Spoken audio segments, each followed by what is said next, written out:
Welcome everyone. Sorry for the small delay. Apparently Skype had an update and I had to redo some of the cameras. But everything works right now. So, welcome everyone. Welcome to Drakenmemoria. For those who might be returning from the previous session with us, it is a pleasure to have you back. In more ways than one, it's always fun to see that some people are actually enjoying this, because I'm not getting a lot of comments or likes or any things like that. So it's always fun to see that you're actually there or listening anyway.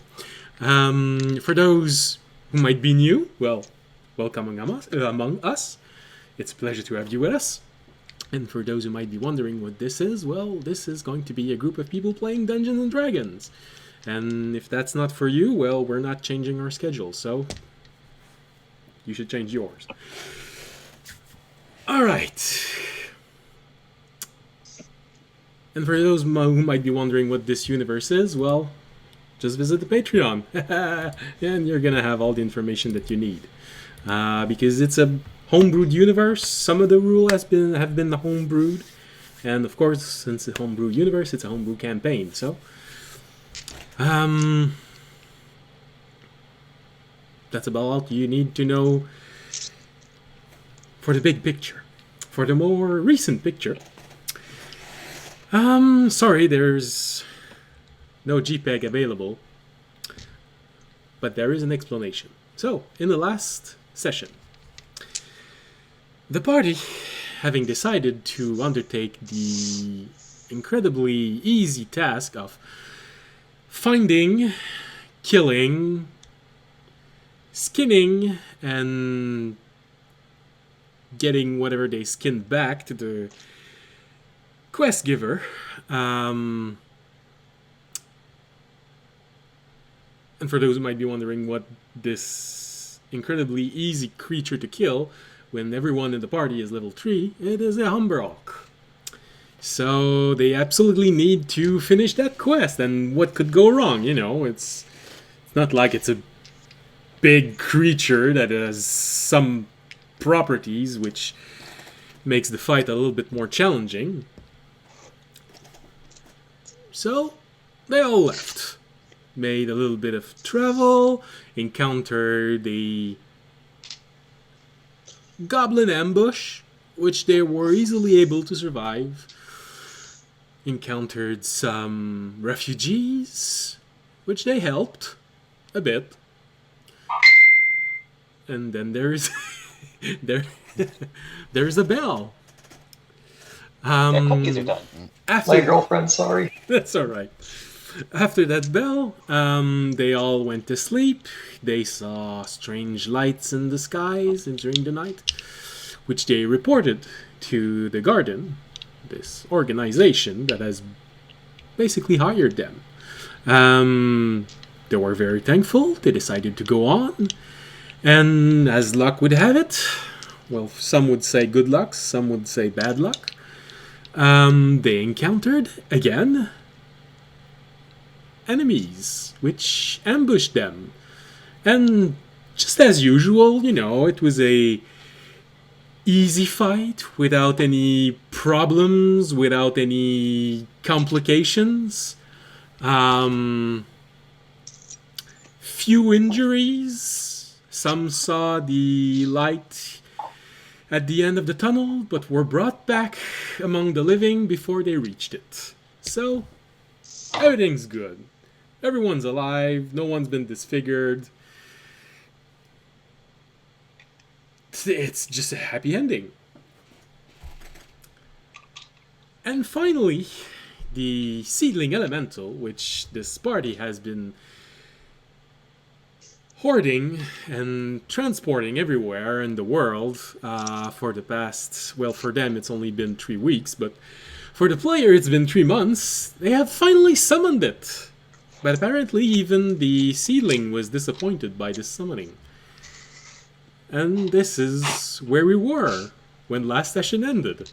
So, let's see what happens as everyone recovers and finds out why is the seedling disappointed, and also, will there be any more trouble before reaching the next town.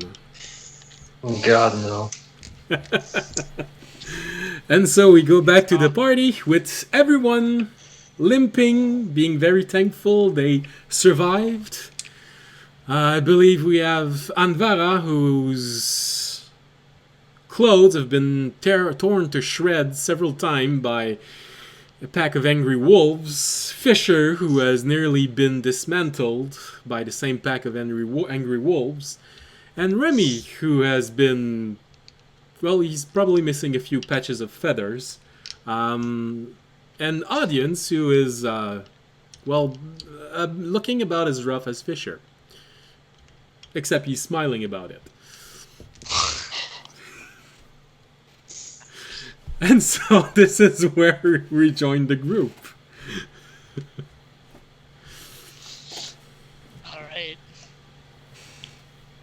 Well, as I said at the end of last session, I will turn towards the elemental that has popped out from the seed and been like,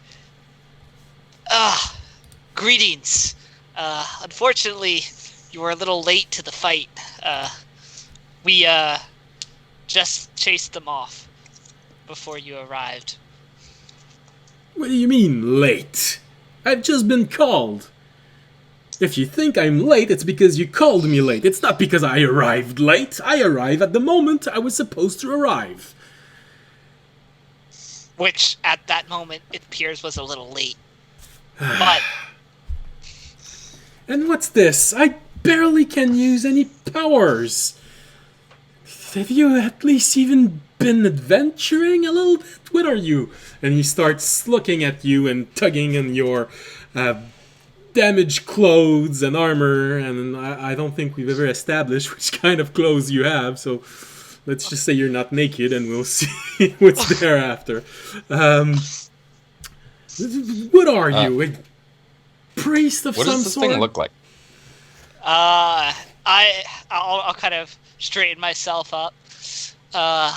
I'm a paladin of the religion of the dragons. I don't know that religion.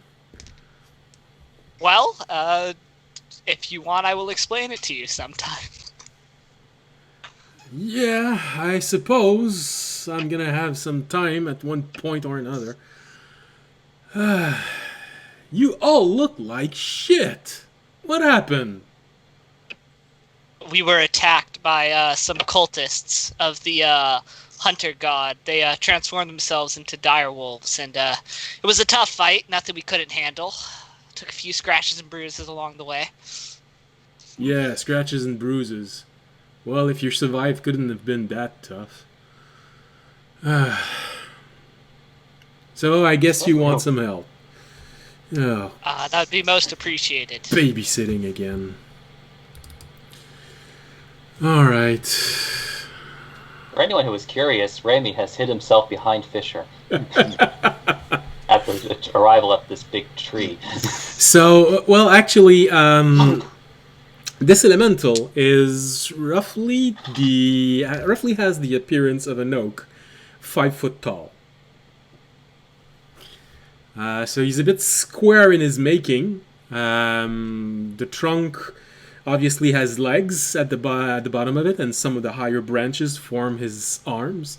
You'd have a bit of a hard time finding his eyes unless you take the time to watch, but you can see roughly at the middle of where all the branches are, there's sort of a face that has a bit of a V shape.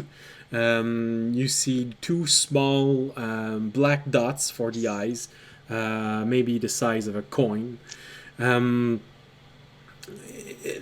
mouth, well, it looks like a mouth, but it doesn't seem to have any teeth at all. It just opens and closes as if it was a normal mouth, but sort of eerie, like looking at a toothless old person talking. But he's not talking the way that a toothless old person would talk. He seems to have either mastered how to talk without teeth, or it's just an expression of something. Alright. And right now he looks pretty healthy, you know, vibrant green leaves. Anvera, you just by looking at this elemental creature, seeing how he is made of plants, and well, he seemed to be a living plant.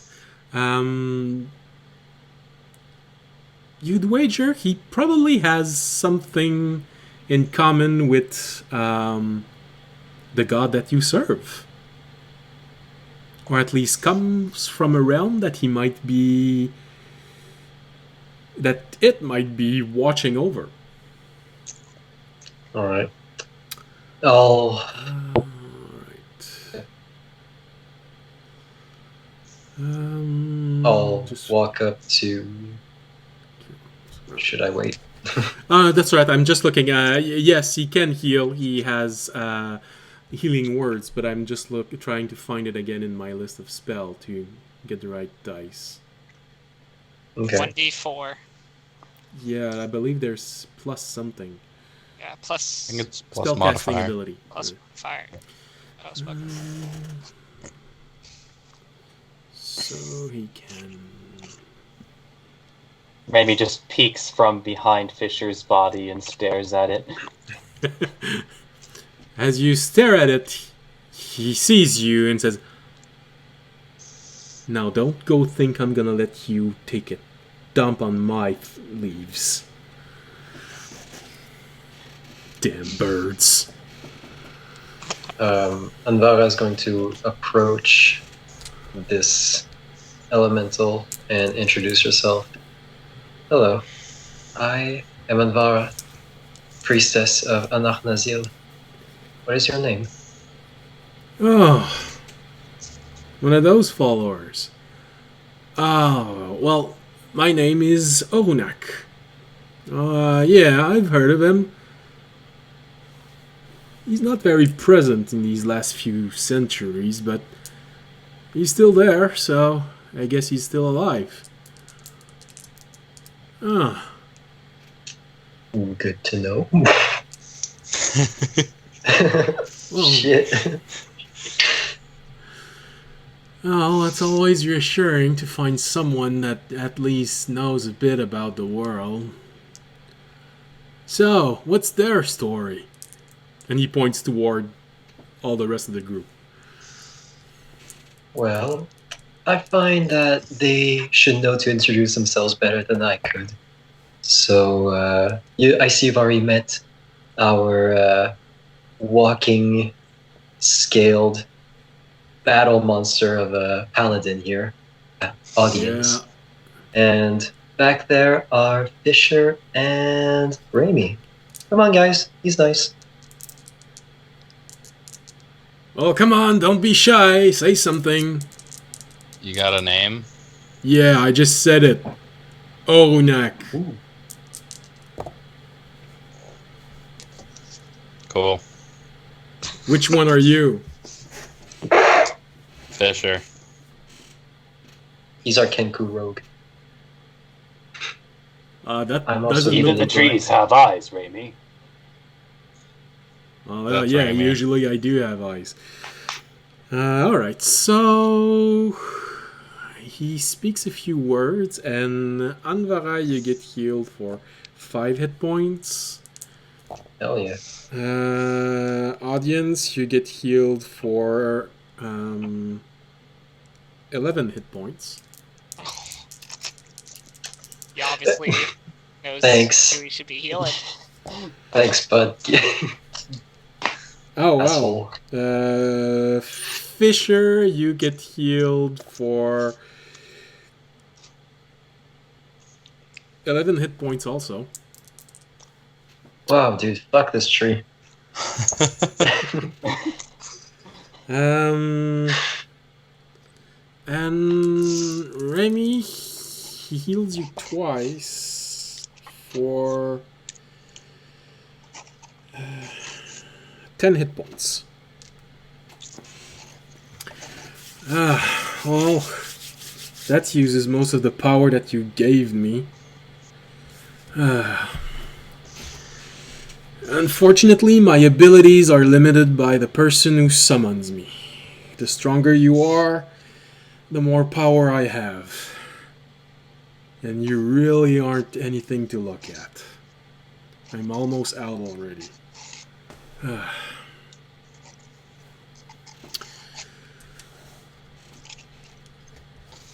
So, the bird speaks in rhymes. The machine has the name of a fish. The loud one is the paladin. And you are a follower of one of the gods of the wilderness shard. Yeah, alright. So, is there anything you'd like help with? I can be here for as long as you like, but I can't re-energize myself unless you let me go back to my realm. So right now, I've used more than half of the spell abilities that I have.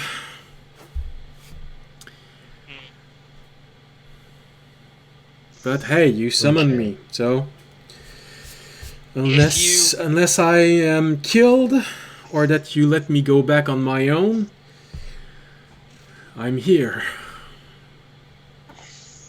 If you want to join us, we should be pulling out my map and checking it, reaching a town in about 2 hours. If you want to just walk with us for the 2 hours till we reach town, we could tell you more about ourselves and get to know you.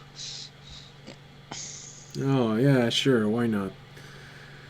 2 hours, and I guess it's when you're walking, not me, huh? Alright. Well, go ahead. Start walking. Let's have it. What's your stories? Amy walks over to the bodies of the slaves and kind of looks down and kind of points. What does he want? Oh, shit.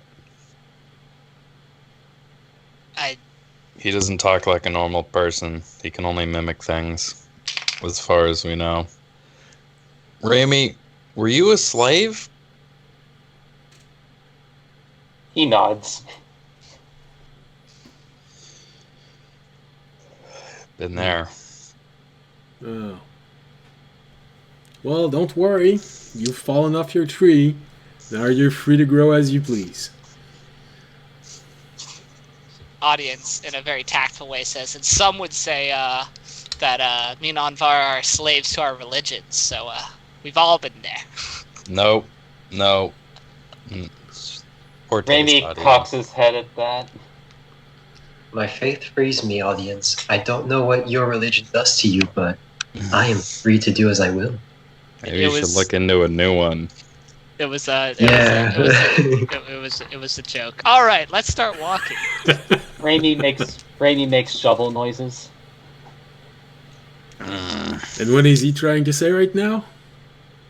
Like, literally, the sound coming out of his beak is the sound of shovels being struck into dirt. I believe Rami thinks we should bury these people. Why? What did they do to deserve it? That's exactly the thing. They didn't. I'm with the tree. They didn't on this really one. have a choice in their fight. Is there like some sort of like woods, like small woods or like underbrush nearby? No, not really. Also, I don't have a shovel. It's well, there's that, but no, you're really getting close to the mountains. So the forests are very, very far away. I'd say the same thing for underwoods. You might find places where there are tall grass, but that's about it for where you are. All right. Well, can I like cremate them with sacred flame? It's gonna take a while, but yes, you can. All right. I'll just consecrate their bodies and let their ashes blow into the wind or some hippie shit. Oh, by the way, is the sound alright for the stream?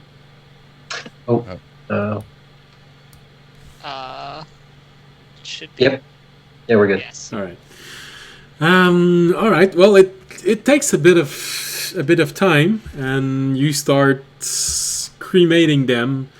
So there is first the smell of burning clothes, then burning hair, then cooking meat.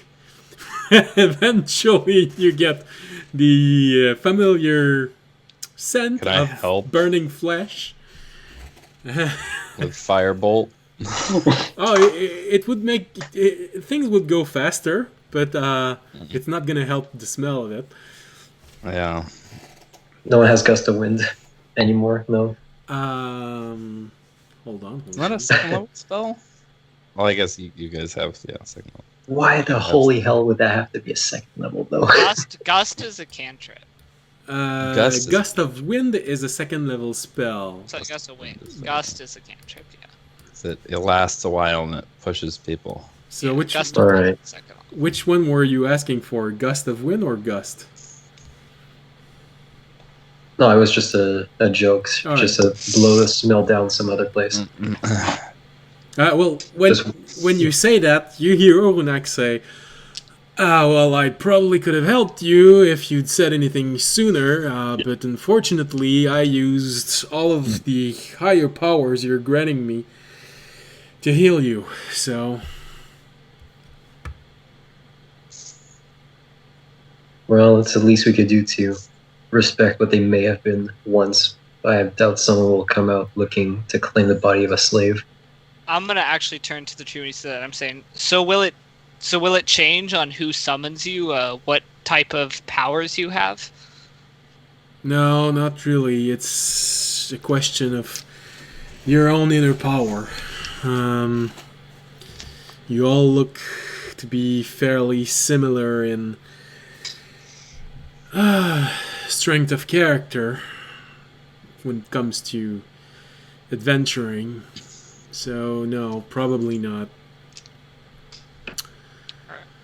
Like Raimi grabs Anvara's and Fisher's hands and says, "You are very much appreciated. No one deserves that. No one." Please don't grab my arm when I'm casting Sacred Flame. No problem, Ramy. Minor illusions are rainbow. An audience, you hear Orunak say very quietly, but he's obviously talking. He's like, yeah, sure, because everyone deserves to be burned slowly over the course of an hour. It's always very respectful of someone. Oh boy. Audience chuckles because he didn't really think this was a good idea either. Do I hear that? With your passive perception, there's a good chance. Alright, I'm just gonna say ashes to ashes, dust to dust, as I continue burning the bodies. Yeah. Unfortunately, it's not ashes to ashes. It's just ashes to nothing. Yeah. You were dirt, you will be dirt. Well, a case could be made against that. Alright. I'll go on. Finish this overcooking of meat. So while they're actually going to be doing that, and I'm standing in the tree, I'm going to ask them, so what's your connection to the elemental who gave us this seed in the first place? Are you two friends, or does he just... Oh, no. What's your two's connection? Well, unfortunately, Turanhe isn't always available. He is a very busy person, or maybe he forgot to tell you. He is the guardian of the wood and of a seedling from one of a bit of a larger elemental than him and me. So... Yes, we rescued that seedling. Oh, that was you. Oh, that's always good to know. Well, since he can't always answer summon made to him, when he can't, he sends me.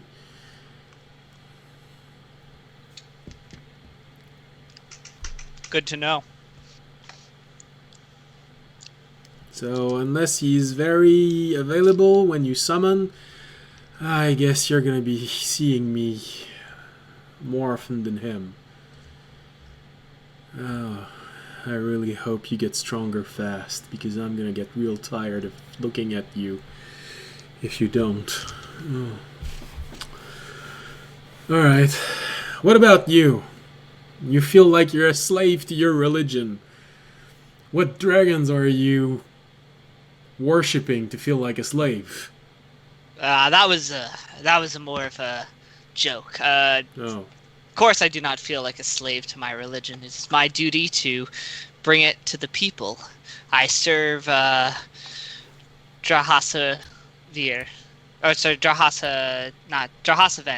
As I'm one of the Drahasavir clan. He is a great god and has tasked me with this mission to spread his religion and the words of the dragons over the lands. Drahasaven. Why does that name rings a bell? He is quite old and powerful. It would not surprise me if you've heard of him.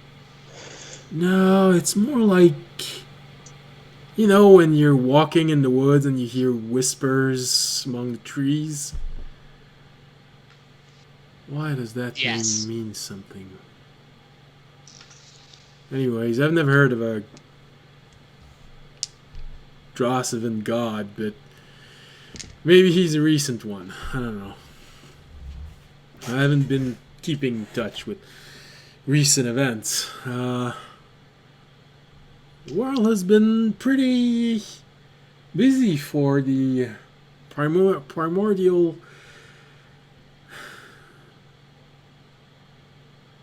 Well, all the primordial of this world. Wow, I'm having so much trouble saying primordial. Even. There's been a lot of things going on for them. You mentioned a cult? Yeah, well, you've heard of one actually from one of the cousins of Race is trying to get resurrected, I think. Bad wolf coming from, well, banished, more like it, to one of the lower planes, one of those planes with very little energy, and one of the grave shards. Maybe that's him. Perhaps.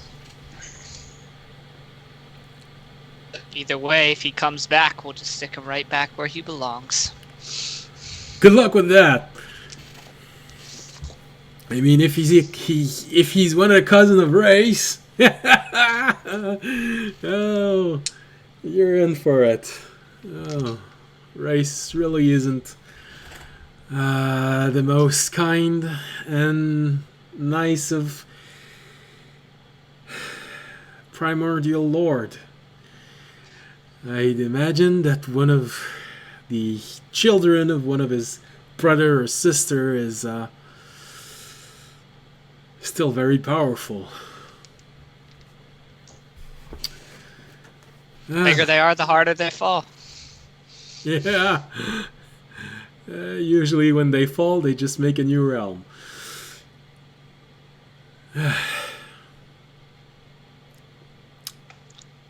What about them? Do you know anything about them? You know, those that are cremating these fellows? Well, Fisher, I've known for a little longer. He seems like a trustworthy fellow. Got a few screws loose, I feel, sometimes, if you get my meaning. But, overall, pretty solid and, just kind of learning about himself. The other two, the Kenku, it's hard for me to understand him. I don't know. He tries to give signals and stuff. It's very confusing to me. So you wouldn't know why he is looking at me right now? seems like a good enough bloke. And then Anvara, well, she worships false gods, so I pity her for that. But Ooh. Yeah. And Vara whips the fuck around and looks at audience. but besides that, she seems like a decent enough, elf. And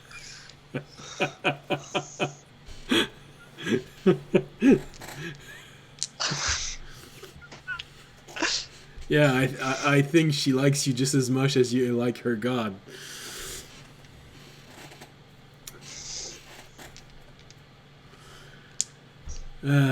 Yeah. Alright, well, that's interesting. Allows me to see a bit more about what this groups of people look like. Except him. He's just staring at me and then talking in riddles. So, is the slave barbecue almost over? Yeah, after an hour, they're pretty charred. To really incinerate someone, you'd have to reach heat, which are maybe a bit out of reach for a bonfire. But you'd manage to bake them to a very bad crisp, very charred. They no more clothes. Most of the appearance has been gone. You should have said it wouldn't cremate them completely. Fuck, I wouldn't just like cooked people. Jesus. Well, you're flavor, trying to goddamn. reduce a person to ashes using sacred flame and firebolt. It's gonna take a really long while. You are aware of the kind of heat there is in a crematorium. All right. Well, are they small enough so that I can bury them in the dirt mound we saw earlier? Like, have they been like reduced enough for me to bury them with the dirt mound? Yeah, they'd probably tear apart very easily after an hour of this treatment. All right. Cool. We'll just bury what's left, I guess. Well, that was a nice show. Good job. This is not gonna attract any animals at all. It smells awful. Oh. I mean, life. I give life back to life. I'm doing my job. strange pagan religions. All right. Yeah, I know. The fuck did you say? Wouldn't it have been more useful for life if she would have just buried them and let the worm eat them? Audience felt like Maybe. he has made enough comments. Maybe the worms like it medium done. I don't know. You're right. I've never talked to worms. Oh, I guess it's a kind of animal. Hold on, I'm gonna try and talk to worms. He really just bends down and you see him start reciting a prayer. As you may, I'm gonna kind of look up at the sky check light, be like, losing light up there. Should maybe be on our way soonish. Oh, yeah. I guess there's more pressing things. All right, I'll talk to worms later then. All right, Shoto, lead the way. All right, the audience will set off in the direction his map points to the next town. All right. So, anyone else wants to talk to Onak or settle something with audience for during the next 2 hours?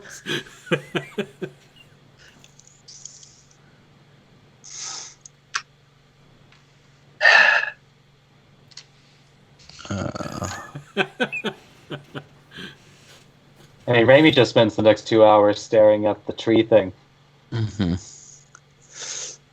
I'll talk to Onak. All right. If seems we are going to be spending a not small amount of time together, be it right now or in the future, I believe it would be appreciated if you would refrain from referring to myself and Raimi as the machine and the bird. We are neither a machine and a bird as much as you are a regular tree. Well, I can understand you, but in what way is he not a bird? He keeps staring at me as if I had a fruit hanging from a branch.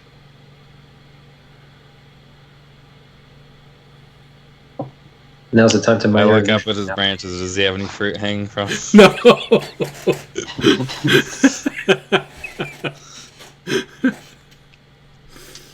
Yeah, well, he's definitely an odd individual. But I'm sure he has his reasons. Alright, well, whatever. But I'm telling you, if he starts trying to make a nest in my branch, I'm holding you responsible.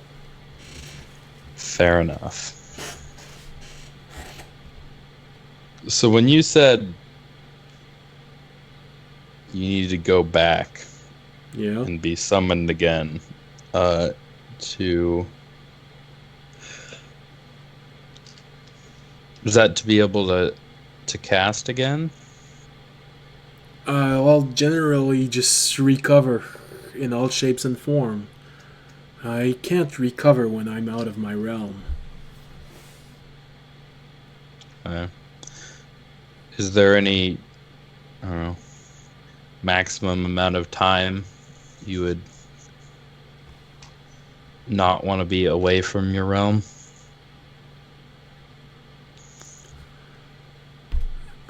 Turane summons me whenever he can. I really don't mind. I was just expecting more.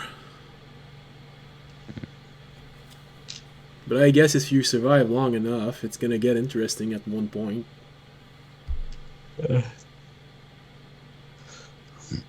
I'm sure you're not young. You must have learned to be patient at some point. Yeah, the problem with you...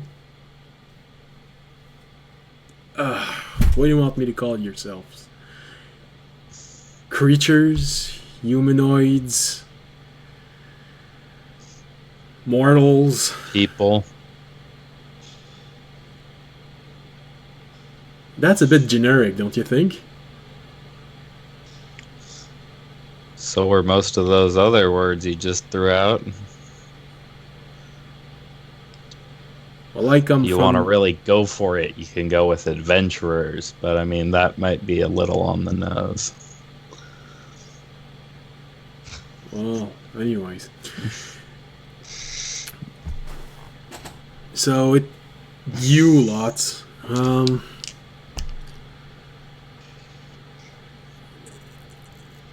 Yeah, of course. The problem is that most of you tend to die really easily. And quick, you know. He's not gonna live for more than what? Barely 100 years? He points, pointing toward audience, and then he points toward Raimi, and I'm not sure about him, but I'm pretty sure he's not gonna make it to 80.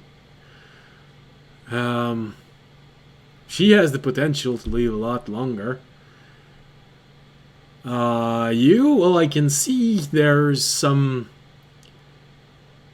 wood-like component to you, so I guess you could probably live for a while. But honestly, to be honest, those like you usually don't talk back to me. It is a rather new thing that seems to have started happening. How new is new for you?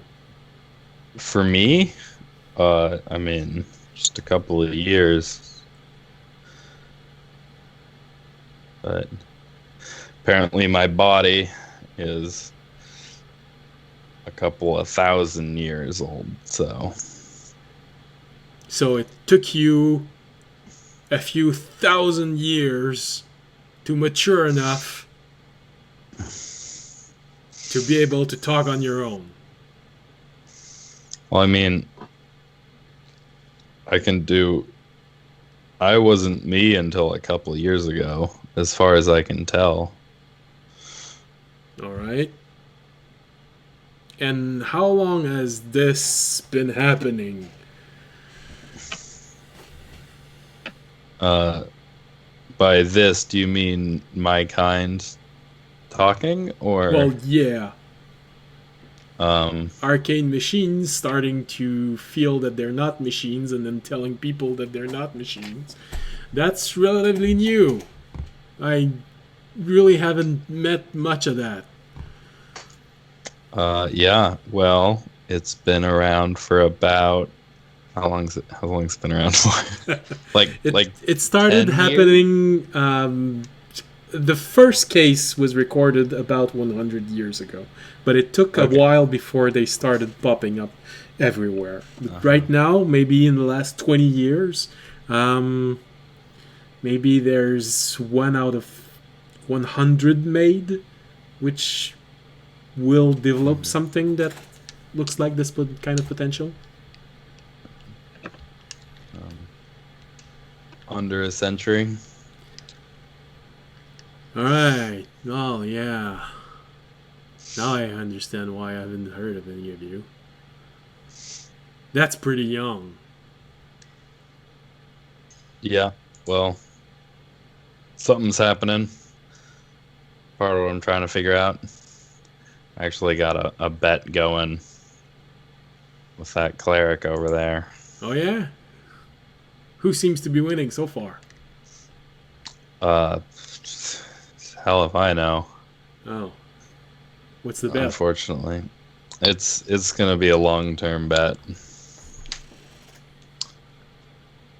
Long term for you or for me?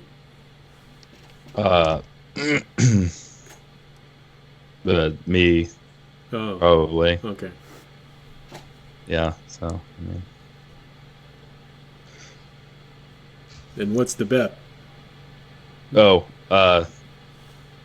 she thinks that my kind are waking up because some god is doing that. I think it's just, not that. And why do you think this is happening? Why? Oh, I mean, I got some theories. No one's really been able to find any proof yet, but something in the way we're made, something about, I don't know, the shards, some kind of energies might be going around that didn't used to be here. I just don't like to think that some god gifted me my conscience, seeing as I had to, as far back as my memory goes, I had to fight pretty hard to be able to control my body. Hell, maybe I'm a dead person who found some soul found its way into the body I'm currently in. Oh, that's all interesting theories. So basically what you're saying is that you think you're right, and you think you might be both right, but you're pretty sure that she's not the only one who's right. Right?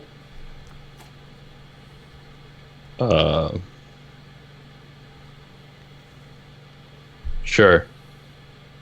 I think it pretty much resumes to he doesn't believe divinity has anything to do with his sentience. Oh, yeah. Well, the gods can be weird. I personally wasn't made by a god. I was made by a primordial. But their powers can rival those of the gods, so I guess it's my kin's gods. You could look at it that way, but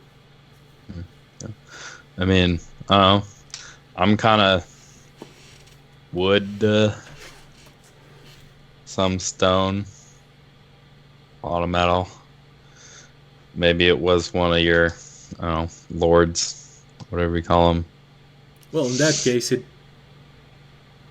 would be a bit similar to what she's saying. If it's a primordial that gave you life like this, it's still the same thing. It's not something that you had. But then again, maybe you need to have that potential, which means that a god can only give it to you, or a primordial, if you have the necessary potential. Fair enough. To be fair, if it is a primordial, I would technically still win the bet. And Vara turns around, we'll call it a draw. Alright.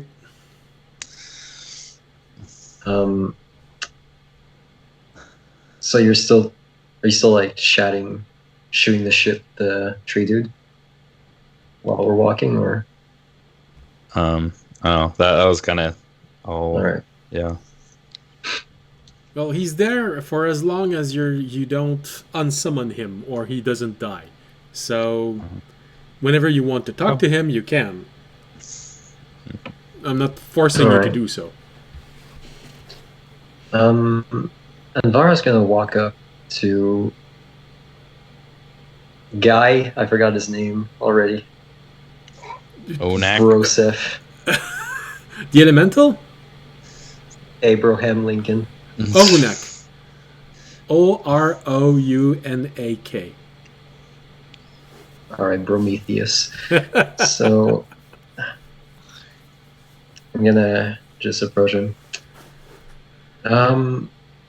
I hear that your kind know how to commune with nature in a very direct manner, a language that is mostly linked to those who follow a more druidic path in life, then looks over at audience. See, now that is a paganistic religion. But I am always seeking new knowledge. Would you be so kind as to teach me a few words in your language you were going to use to talk to the worms? Hold on. Or just custom language maggot speech? No, actually, he was going to cast Speak with Animals. Oh, he can't speak Sylvan? I can speak with plants, but not naturally animals. Okay, he doesn't have Sylvan. Okay. Well, actually, I mean, I don't think worms know Sylvan. They're worms. It's not a language thing. It's an overall intelligence. It's an thing. animal. But, I mean, it knows to eat and reproduce, so it's not that dumb. So, if what you're trying to learn is the Sylvan language, the language of elementals when they talk among one another, that's a different thing. Okay. Well, shit.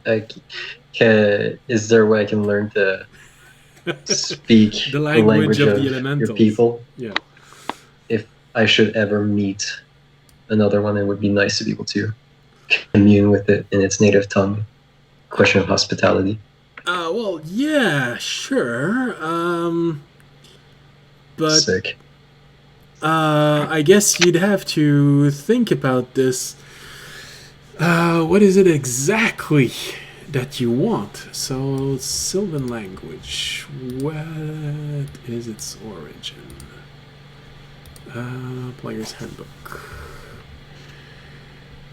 I mean, I think that's what I was thinking of, because I think elementals from that inhabit planes have their own language per plane, because I know that Orin is for the plane of air.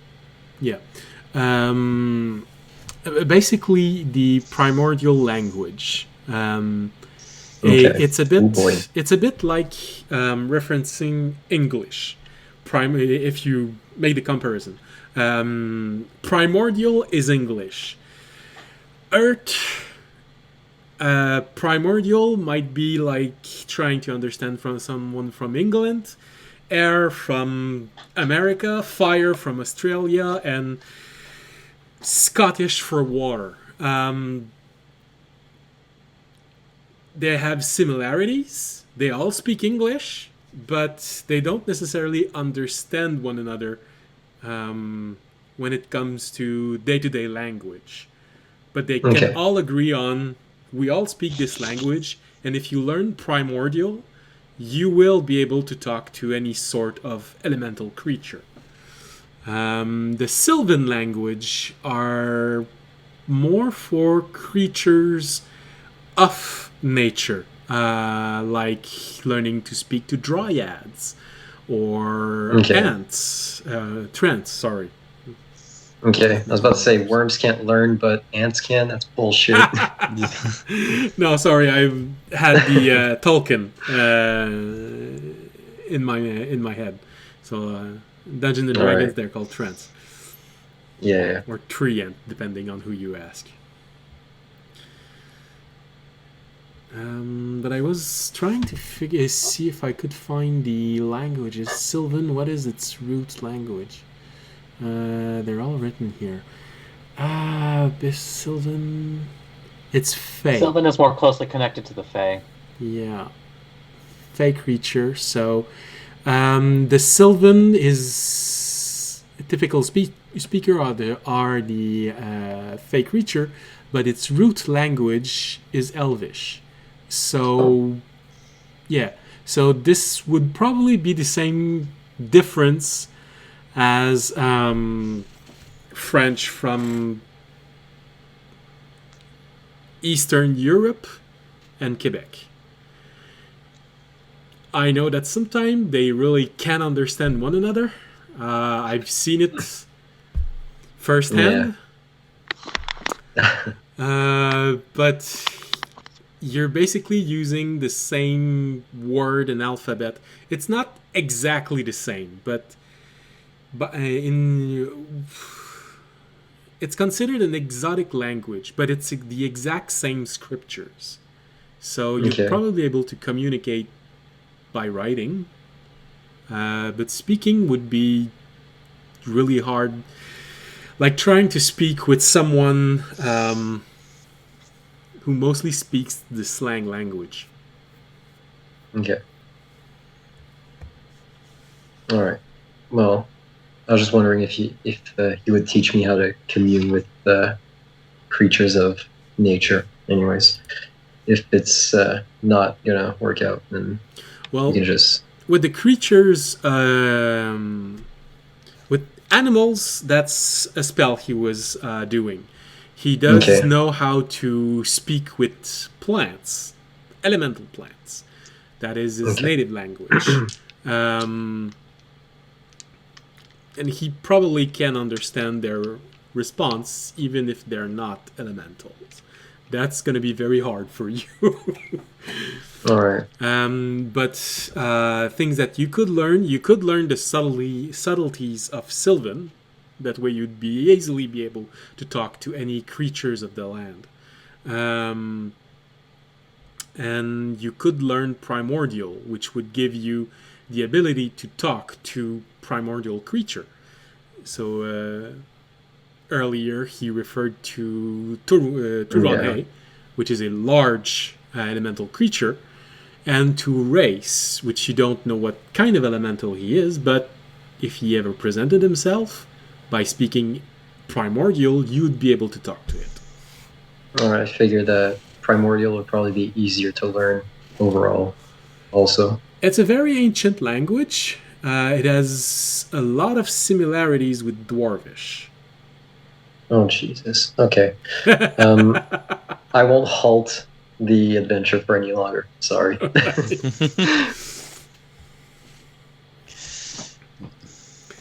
I'll have to deal with the polyglot elf. Well, and especially elves, having to learn probably a language that was the root of Dwarvish language. Yeah, I should have thought about that. Like, fuck's sake, I had 2 optional languages. I took Goblin and Orc. Well, yeah. That's interesting. They also have as a it root might come in handy. language. They also have as a root language Dwarvish. So there is a bit of an obsession that's coming over you. You are trying to learn every single different iteration of the Dwarvish language. Great. I wouldn't boast about this to other elves. They might look at you weird. No. What are So I you- didn't know your rule on exotic languages. That's why. Like, I didn't know if you would allow me to just start out knowing like Celestial and Infernal. Well, Celestial could have made sense because you're a priestess.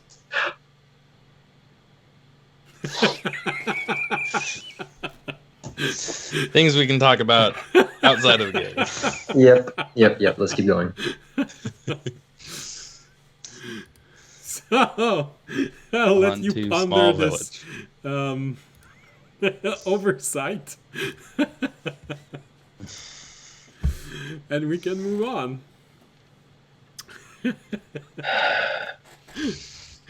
You think we should let her cry for a bit? I can cry and walk. We're good. Right.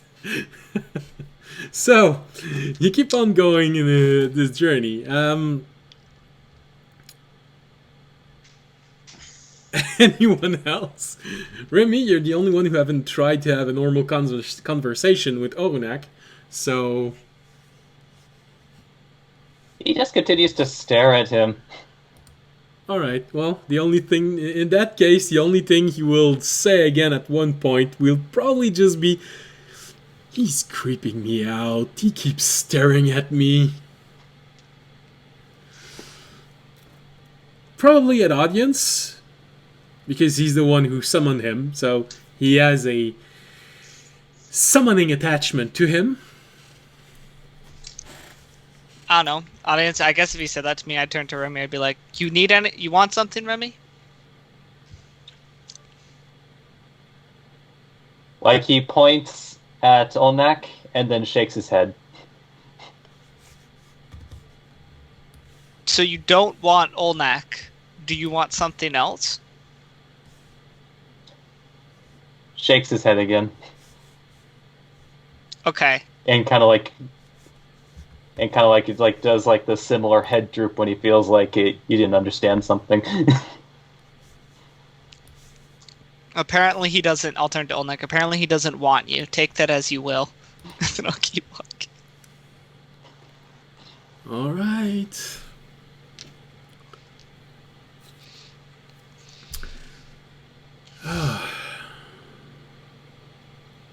He looks at you, Fisher, and says, and you're sure he's not a bird?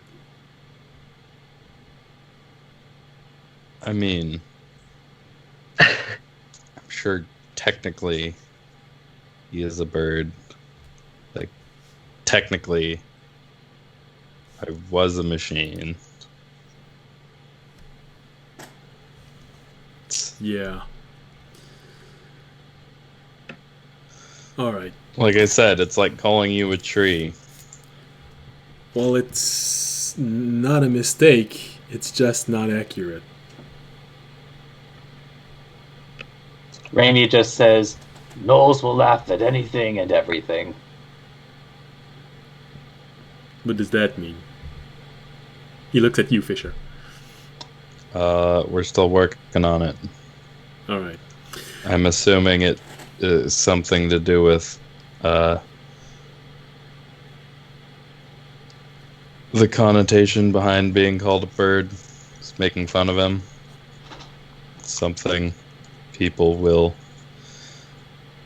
The first thing they go to. Right.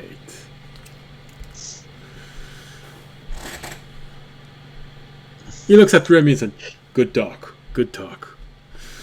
And he just keeps on going. Alright, so you finish you keep on going, and as the day keeps on going, you notice that he can't walk as fast as the rest of you. So he is a little bit of a slower pace. Mostly because he is made out of wood.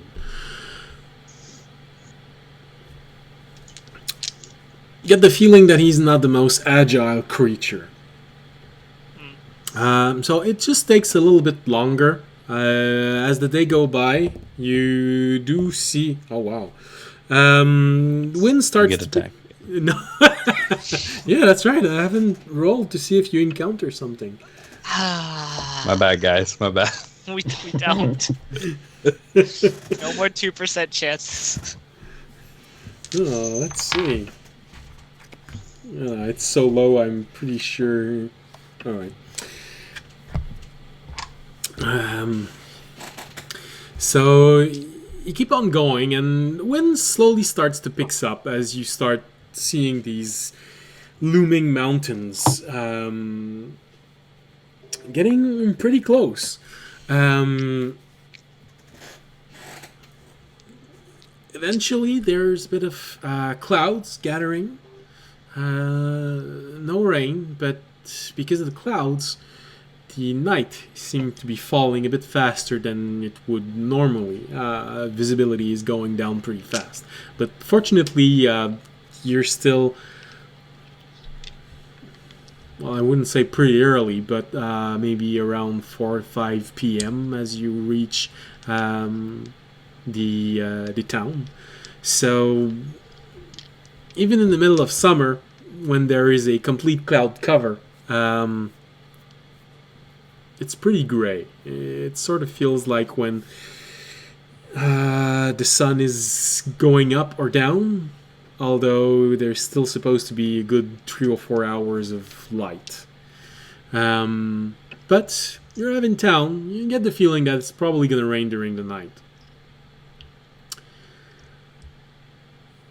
And the town is... Well, actually... Has there been... Yeah. There's a bit of activity. A few merchants that are still coming in. You see a lot of people gathering at the town square, but most of the shops are slowly closing as they're preparing for the night and possibly heavy rain.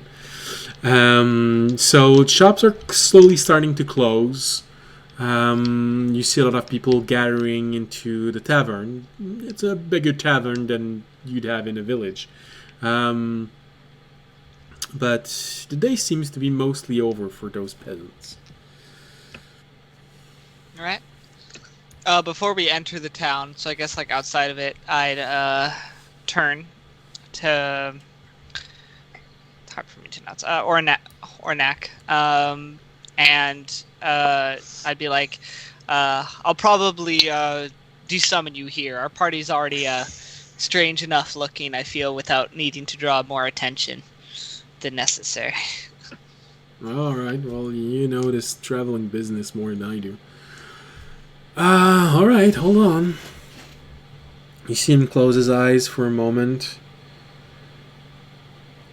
Then he reaches inside all of the branches, and you hear something being torn off. And he hands you another acorn. So, well, if you need me again, just do the same thing with this one. All right. I'll give him a nod. And as soon as you take it, you see his leaves starts to wither away. You see his wood start to become more gray. His eyes become sunken in and disappear, and he ends up being a dead tree. All right. I'll put the acorn back in my bag, turn back towards the town, be like, fun guy, and then kind of walk into town.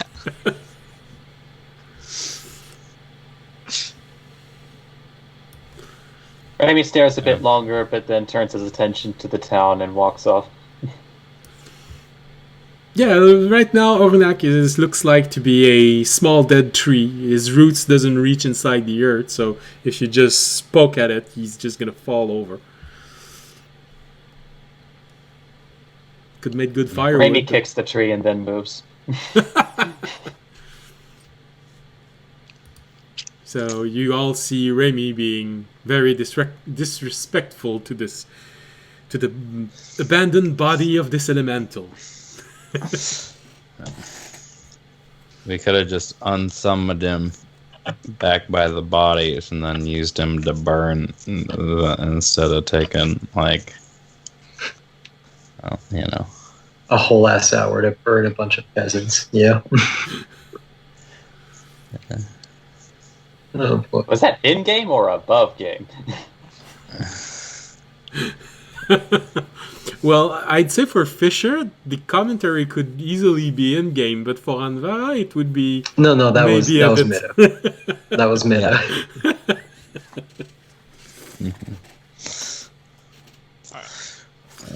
All right. So if you want to know, audience, I have a picture of the stat block of Orunak. I didn't add him directly to our D&D Beyond because I didn't want someone to notice there was a difference, just in case someone was actually looking at this. Okay. I guess I'm gonna have to export this as JPEG because they don't. Oh, PDF. That's good enough. Well, I feel like I was one of the only ones who enjoyed the tree's presence anyway, so. Oh, I don't know. Anvara doesn't seem to have minded him. Yeah, no, she didn't mind him either. Mm-hmm. Why do I know orc? Also, especially if you already know Goblin. Like... I wanted to be respectful and to respect the dialect of both cultures. Shit ass. Oh my god. Okay. I don't know where it's gone. I just saved it, but it disappeared. Okay. Anyway, Ah, while you there look it for is. that, I'm gonna look for or whatever the town's tavern to go to. All right.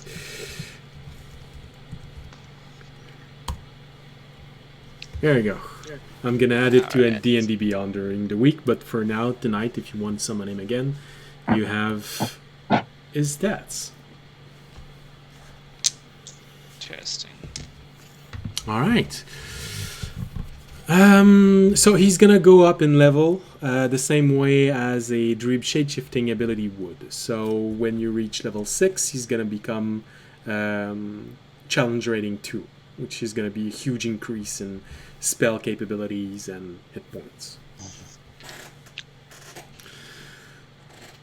All right. So you can just make sure that I didn't close the window for the stream. All right. I was looking. Alright. All right.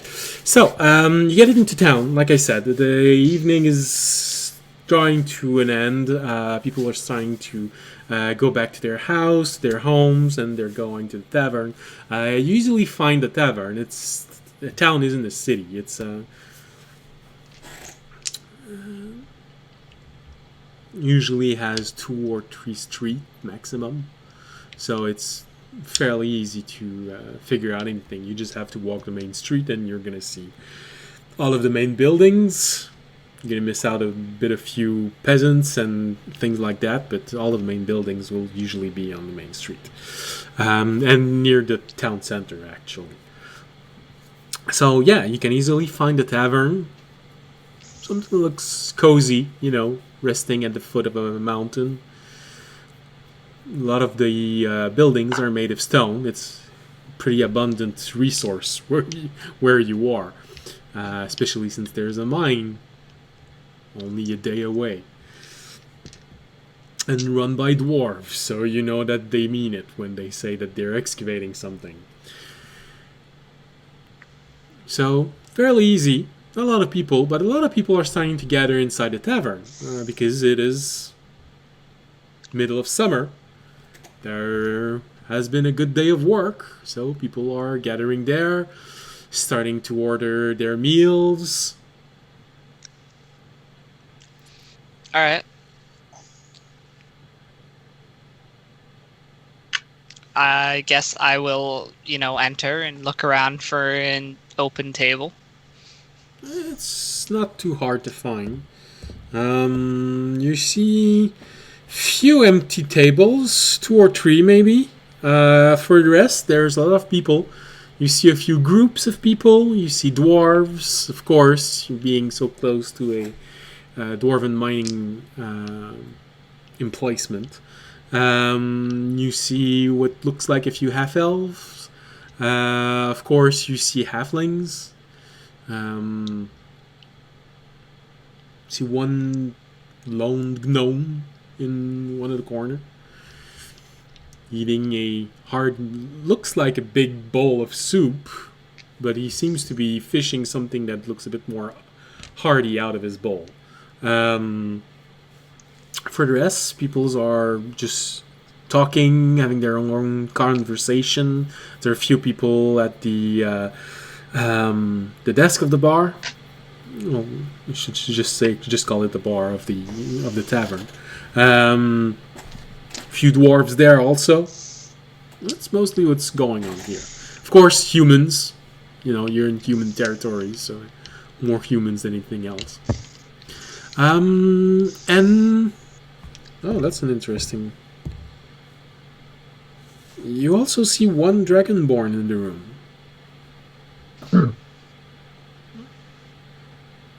Interesting. Fisher, you would know that this is because there is a dragonborn settlement inside those mountains. So the closer you get to actually where you entered the Eastern Island, the more dragonborns you're going to see. Have the other members of the party followed me, or Yes. did they go off? Okay. I guess. Go ahead. No, please continue. I'm sorry. No, it's fine. I was just.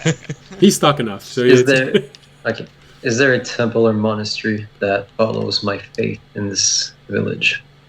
Your faith specifically, like I said, shrines are more. Well, the faith itself, yes, being the faith of light.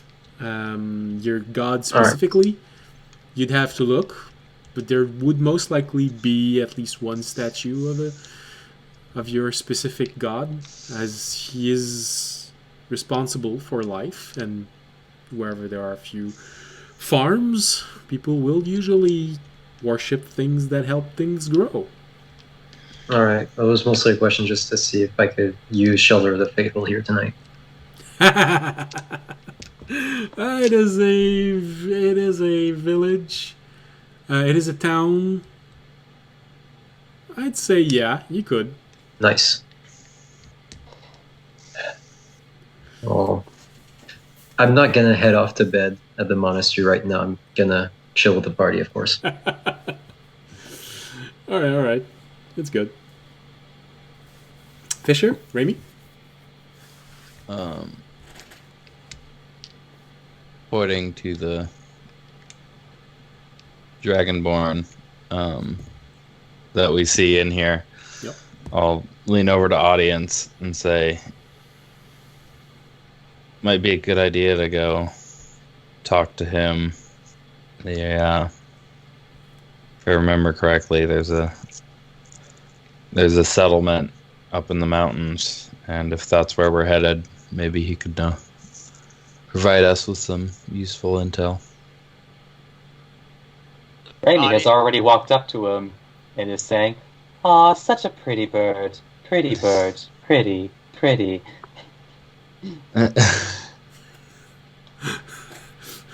All right. So how is he going to react to this? Audience looks worried. I've only got 1 cure wounds left, buddy.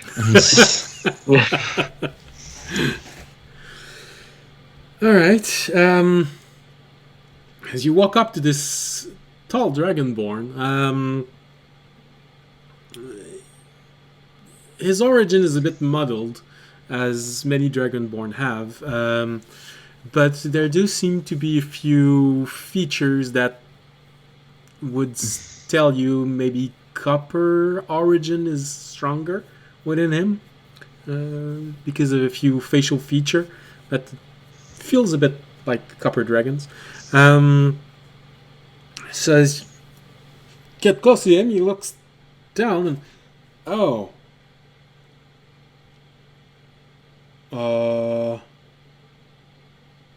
thank you. He looks around and says, does he belong to anyone? Audience, I guess, will take I'll this opportunity approach with to audience. stand up. Yeah. No, he does not belong to anybody. But yes, he is our friend. Sorry about that. He likes colorful things. And apparently he thinks I'm a bird. Shakes his head. That's just that's how he talks. He's still not quite used to it yet, but I can understand why.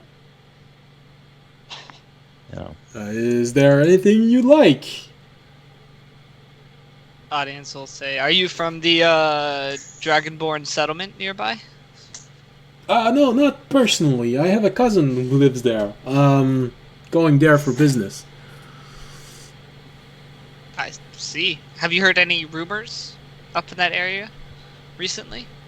We might be heading up there soon as well. Oh. Really? Wow. I haven't heard a lot of people trying to get to our settlement here. In Well, we may audience voice, are we not adventurers? I guess. Who's included in the we? I'll point to Remy and Fisher, and then back at our table towards Anvara. Right. You're adventurers. Right. Well, actually, no. Settlement's been going pretty well. We've started expanding it a little bit. I mean, humans, and he looks toward you, audience, when he says that. Humans tends to have, let's say, modest settlements. We've actually increased the size a fair bit. Added a few forge. We've just managed to... Why does he keep looking at me like this? Pointing toward Remy when he says that. I think he likes our scales. Oh. Well, next time I shed a scale, I will think of you.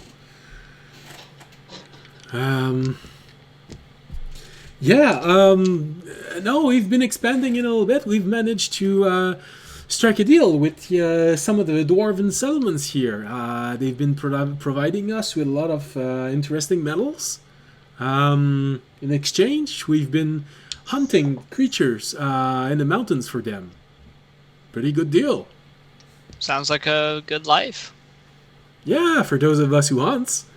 For others, I don't know, but yeah. I've actually had quite a bit of a success recently. By the way, the orb from last session showed us an image of the Umber Hulk, didn't it? Yeah. Yeah, Raimi Minor Illusions, an image of the Umber Hulk in his hands. Oh. So... That's what we're after. Oh, okay. That would not feel to be something you'd meet outside of the mountains. So probably inside the mountain. More like one of the dwarven settlements. Yeah, we heard some dwarves that started to run into them.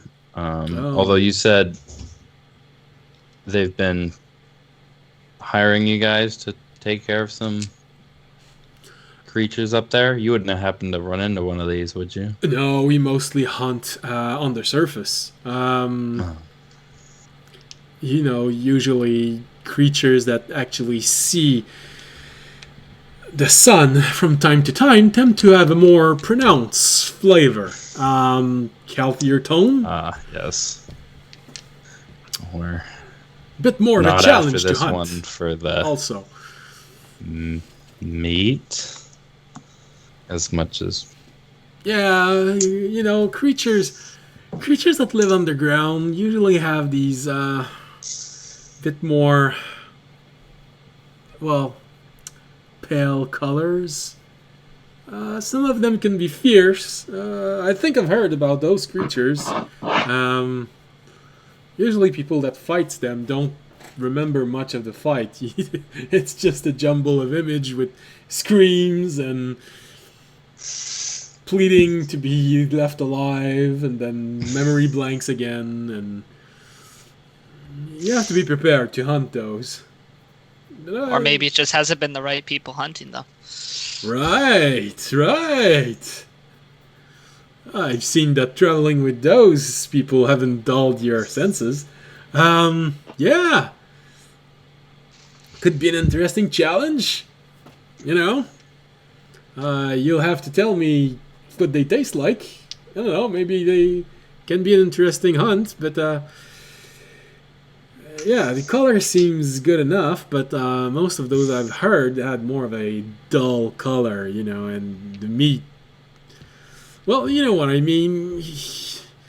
I'll give one a try for you once we kill them. Yeah, I'll be here for a few weeks.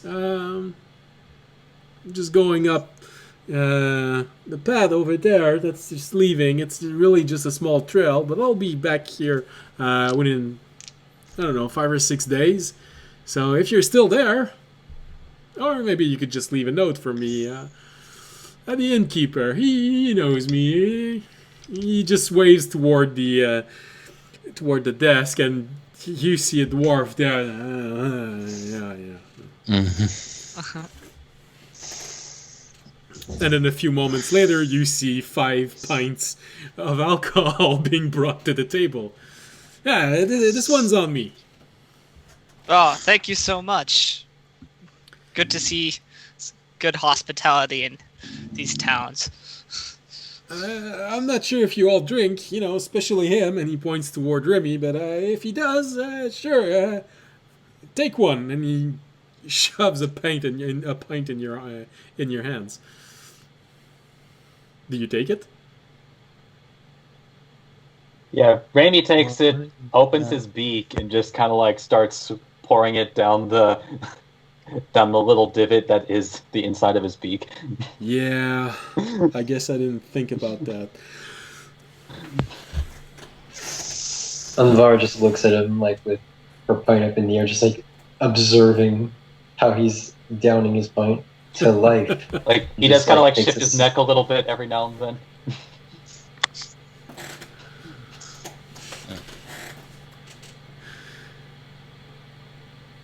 Yeah, I know what you mean. I don't know if I moved away or towards him on the video though. On the overlay, you moved closer to him. Oh shit. Hang on. Like you're sending a different message to the public. No. Alright. Nothing like a cold one to wash down a long, hard day. Yeah, right. Of course. I hope it means what he meant, or what I thought it meant, or... Yeah. Didn't have the easiest time getting here. Ran into some trouble on the road. Oh, really? What's been happening out there? I mostly spend my time in the mountains. I really don't hear much about what goes on outside in mountains.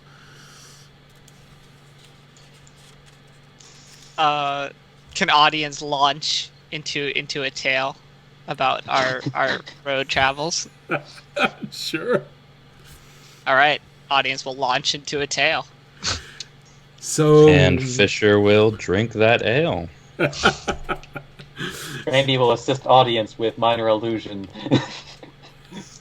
and giving like visual details with flair. All right. The audience appreciates it. All right, audience. Are you trying to make this a very interesting story, or just is it just aimed at telling the facts? Audience always tried to make Who are everything you talking interesting. to? Yeah, audience All always right. tried to make Well, in everything that interesting. case, Sorry. in that case, I will make you do a performance roll with advantage because you're getting visual help.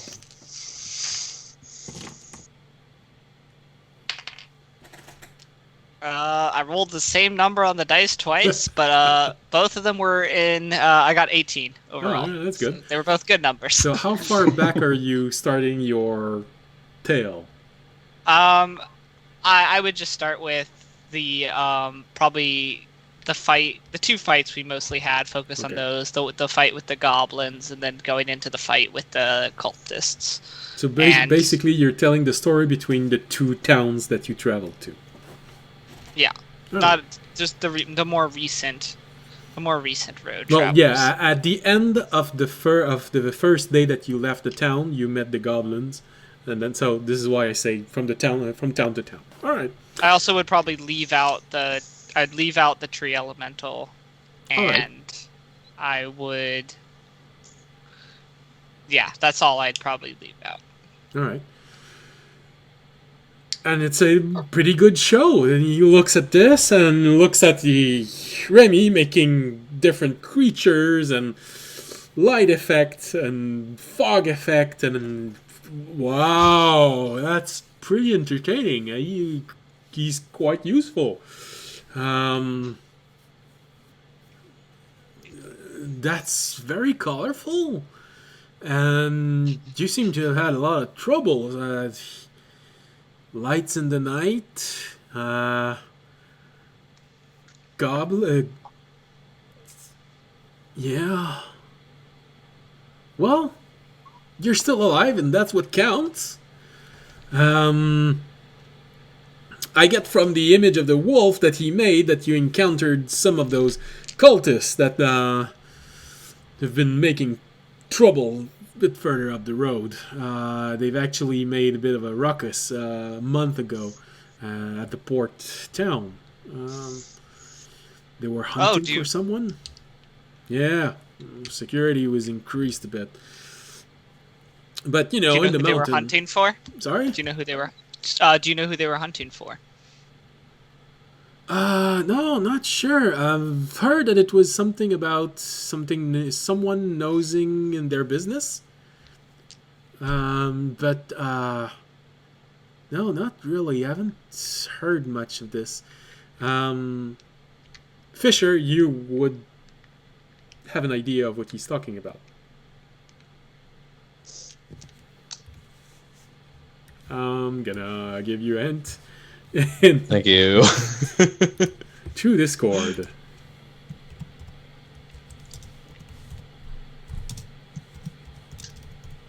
Hopefully he left out the part where we burnt bodies in the field for an hour. He only said that he left out the elemental. But it's audience. We gave them a. We attempted. I feel like you would to have get focused on the more interesting aspects. Audience also The probably audience's would have focused perspective. on the burning of the bodies since he wasn't Great. really involved with those, and his stories kind of revolve around him. So Oh. you probably Oh, So- okay. so that would have not have probably been a large part in the story. And It all started when I was born. I don't know why. I'm sort of getting a bit of a GLaDOS feeling about burning things. He killed me, then tore me to pieces and burned me. So, It's like my birth was predicted to be a great one, and it was. Audience starts. Audience story would have probably focused, on his fight, smiting down the hobgoblin in a single strike, and then the Vertanvar, the priestess, falling to the wolves, and him coming in and bringing her up back from the brink of life while fighting off the wolves at the same time, stuff like that. yeah, and then watching her do her pagan rituals of burning dead people. I thought it'd be enough, but No, he listens to all this. Yeah, sure. Well, everyone has their own customs, and it's fine. But but it's a good story. It's a good story, and I can understand why you'd want to finish the job. They did almost kill 2 members of your group, and I've heard they've been trying to kill a lot of people recently. Actually, they've been looking for something. At least that's what the rumor says. Don't know what exactly. They've been seen much further up north, still in the mountains. At the northern borders of the mountain. I've heard there's a monastery there.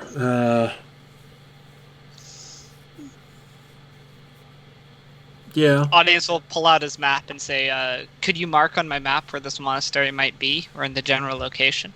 Oh, yeah, sure. Let me see.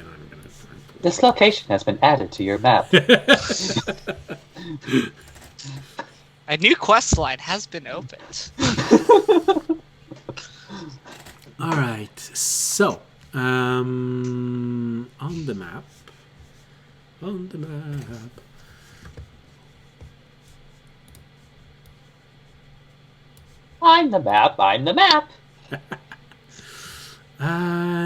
You will most likely. I'm just taking a picture of the map where the place is. You'll easily be able to find it.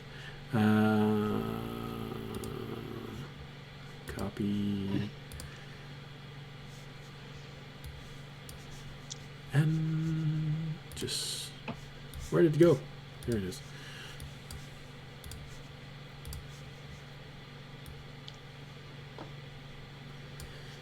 So...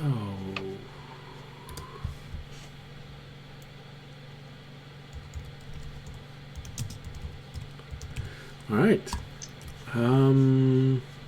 Let's just hope that it saves to the desktop.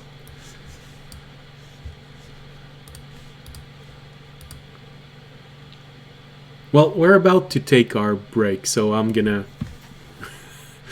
do this while we're taking the break, just to not take too much time from those who might be watching. So yeah, sure. He takes out the map and circles a location near the top of the map.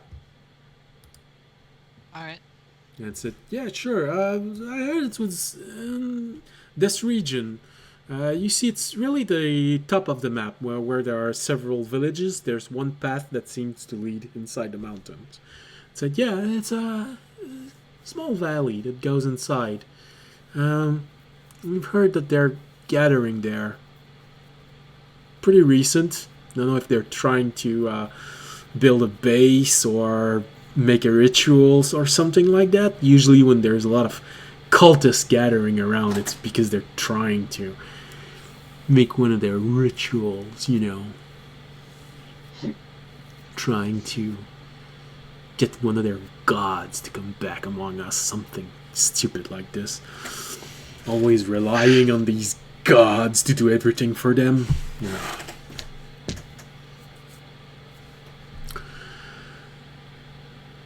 Or false gods, some would say.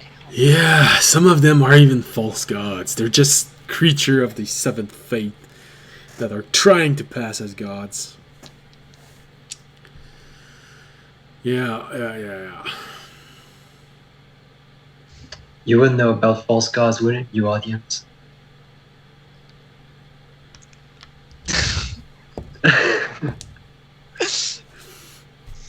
Raimi takes a few steps back from the situation. The Dragonborn looks at both of you, and since he rolled a natural 1 on his perceptions roll, he's like, yeah. So you've been having problems with false gods, huh? I'll say. Yeah, those cultists we fought on the road, Oh, yeah. Oh, I guess they could. It could be a false god. Another one of those dark creatures coming from the nether something. Yeah, one of those. Audience is just kind of staring at Anvara like, do you want to do this now? 'Cause I'll do this now. All right, where's light? I will I will casually reach into my component pouch and take out. Oh wait, no, that's never mind. Just kidding. The fuck were you gonna do? Ta-da. Rainy isn't I quite thought- between them. I thought but he fog is cloud kinda- had a material component to it, but it doesn't actually. So No, Rainy It's just in the kind of tavern. just like looks to them both and like makes rainbow. Yeah, is there a special meaning for these rainbows? He keeps making them. You know, fight's over, rainbow. Audience looks good, Basically. rainbow. Party's alive, That's right. rainbow. Village People World Tour, Rainbow.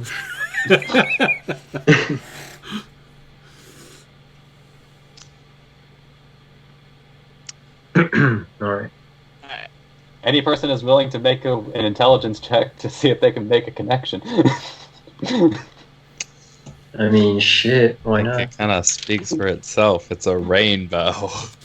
Oh no, man. I've been like not recognizing shit he's been saying this whole time. Oh my god, I rolled an 18. Wow! Alright, well that's a 13. So, Like the highest Audience- intelligence roll I've ever rolled. audience gets the impression that that Rainy associates rainbows with happiness. Alright. I guess I'll say that then. I'll just say, Midori. I say, I think it's just him trying to create a sense of happiness. Like, right now when our jealous cleric can't admit when someone has better gods than her. Right, Rainy- Can right. we? And he drops his head, just like covers his eyes, and then You know, happiness or synonym thereof. Yeah.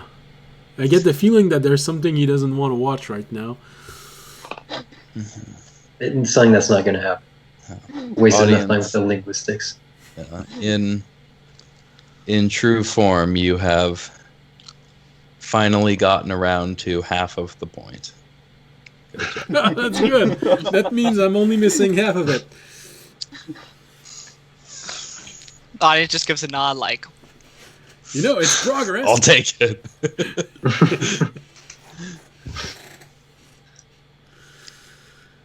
All right. Well, that has been very interesting, and Dale was very good. I think there's even a few people over there that were actually listening to this. You see a table full of halflings that are just all looking in your direction, and as soon as you watch, I'll give kind of like a wave salute, like, that's right, I'm the best. So, I guess you really should start developing this talent of yours. And he could probably be a good assistant, you know, always nice images. Could make a good duo of bards. Alright, well, friends, I'm gonna be heading back home. alright, it was a pleasure to meet you. Pleasure for me, too. And finishes his pint in a single gulp. And good night. Good night. And he leaves all of you alone at the table. Alright. You didn't kiss a homie goodnight. Bad friends. All right. Anything else you'd like to do for this evening? I would get up or stand up, look to Anvara and audience, like, just don't start anything in here, and then I'll go try and get a room. All right. Well, that's easy enough to do. I would actually go with Fisher to go get food. I probably, because I want food. Yeah, because nobody cast create water today, so you're also getting quite thirsty. But you've had a good mug of ale. Food. So in for a day. Wait, what? All right. There's a village out in the middle of nowhere. The ale's probably watered down enough. Yeah, fair enough. Well, there is a dwarven encampment Oh, 1 day away. shit. That's fair. They They probably would not let have that strong slide. alcohol also. You know, they're probably watering it down so that the normal clientele kill can you. drink it. I got lay on hands, boys. Drinking contest. Let's go. Oh, please. Where's the nearest door? No. Yep. Do you know how that ended up last time? That 8% stout. I don't know why, but every time someone talks to me about dwarven alcohol, I always picture the same type of alcohol with humans, but with twice the alcohol percentage. So if it's usually something that has 12%, they would probably have 24%. If it's 40%, the dwarven equivalent is probably 80%. They're just shooting straight ethanol. Let's go. Almost. Almost. Delicious. And it's a world with magical component, so they probably have a spiced version of that 99% alcohol. 99% fireball. With actual fireballs in it. So, for the room, Fisher, what sort of room do you want? It's a town, so you have other option than the cupboard. Something that has a bed I will fit on and won't break. Well, that the most basic of room can do the thing for that. So it would be 7 copper, and it's most likely a single bed that is resting on a wooden frame, no spring at all. It's mostly blankets shoved over a wooden plank so that it's slightly comfortable. That works. All right, so 7 copper for you. Audience, you have other options than... I'll get a slightly nicer room. I'll probably get like the next level up.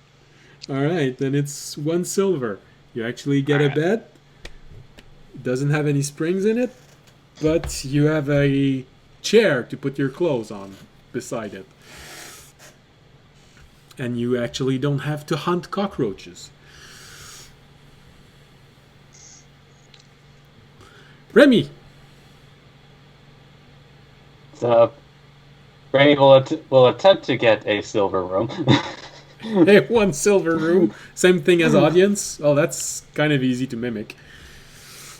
So, yeah, sure, no problem. And it's probably something you've heard so many times, especially with hunters, that you can probably easily mimic something that's easy to understand, like, I'm gonna have the same thing as him.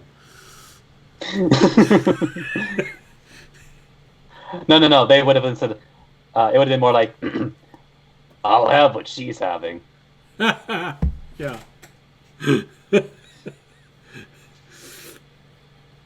So when you say that, you get a bit of a confused look at the tavern keeper, because he looks at audience and he looks at what you just said, and you can hear him say, I thought he was a guy. All right. And he gives you the same types of room. An audience says nothing in response to this. I don't even know if audience heard it, to be honest. Could roll for it. I could roll for it. I think I probably wouldn't say anything anyway. I'd probably just... I wouldn't care enough to. And Anvaras, I would imagine, simply gets up and thanks everyone and goes to the shrine and asks for a good bed. Yep, just gets up, see you later, non-believers. Walks out the door. Yeah, pagans. All right. Definitely no conflict gonna stem from this Oh yeah, Oh no, we're fine. single cohesive unit. single cohesive unit. No, it's just like brothers and sisters, you know. That's a team name, cohesive unit. Well, the group is missing a name.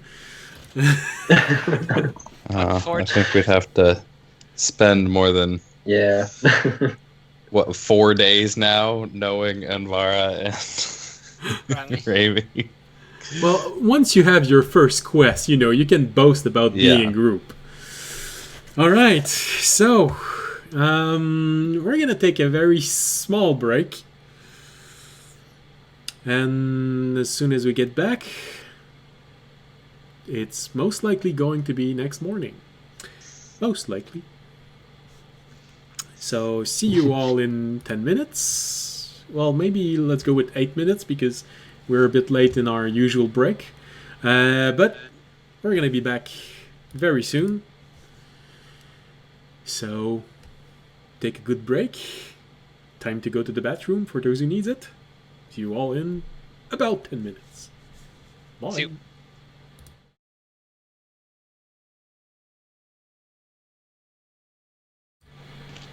All right, welcome back, everyone. All right, just so that not everyone is a bit wondering what happened during the break. To be fair, Anvara's character was built in record time, so I did allow her to choose to replace one language that she took for either Sylvan or Celestial, because the player was a real sport and built her to, in a few days only, to go with the one shot that we did for this. And Sorry.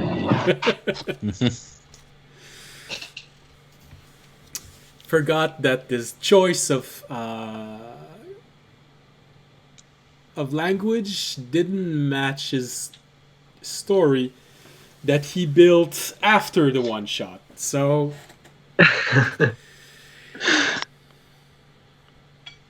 Yeah, Ask has just been a shifter. and I did give everyone who was part of the one shot the option to change elements between the two because of how little time they had to build their characters. And you know, choosing languages is, oddly enough, something that a lot of people forget about. At least in my games, they forget a lot about it. And if one of my friends is actually watching, I know you know I'm talking about you. Because officially he didn't know how to speak. If you looked at his competence. It was in the second edition. He officially couldn't speak. Because you forgot to add any languages. Yeah. Nice. Oh, I still need to add some kind of clothes. I should do that. Like, look, if you want to give Raimi a show, I mean, no. Why do I get the feeling that the rainbow is going to be brighter than usual? Audion wakes up, walks out of his room, and realizes he doesn't have any clothes. Rainbow. Raimi winks and leaves the door. No, at that point you see a double rainbow. Oh, Jesus. And the only comment you would hear from audience is, "Oh, I thought I was dreaming. Sorry, gonna go back to get my clothes." All Alright, so we come back to this. Apparently a few moments before audience falls asleep, as he wanted to add something to her. Yes. I was gonna contact the garden, just pull out my orb, see first if the light was green. Right now, I'd say yes, it is. And do whatever I needed to do to contact them, and say, "Hello, is anyone there?" Yes, this is Sira. Oh, hey, I don't know how this works.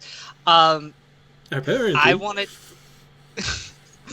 I wanted to do the thing like where they put like the orb like way too close to their mouth, just like it's always pressed against my mouth. I'm like, I wanted to let you know of a discovery or two discoveries I made, which was one, the cult that has been hounding us, who seems to worship the hunter god. We found a possible location where they are all gathering and grouping up, and I'm going to tell her or explain to her where on the map that is.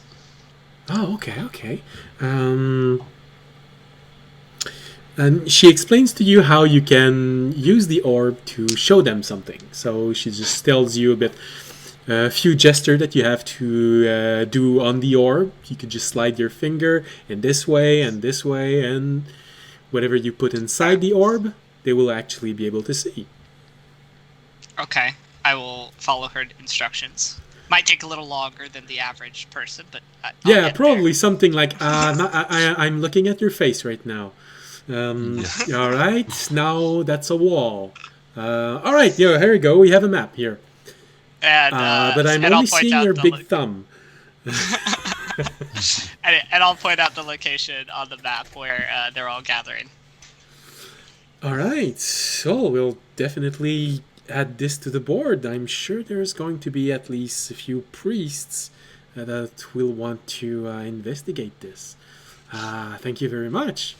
And then also some information on the potential. I don't know if you already have this in your library, but the hunter god is potentially Race's cousin, if that helps. We learned that potential information. And Race's would be... Race is apparently a very powerful primordial lord. Oh.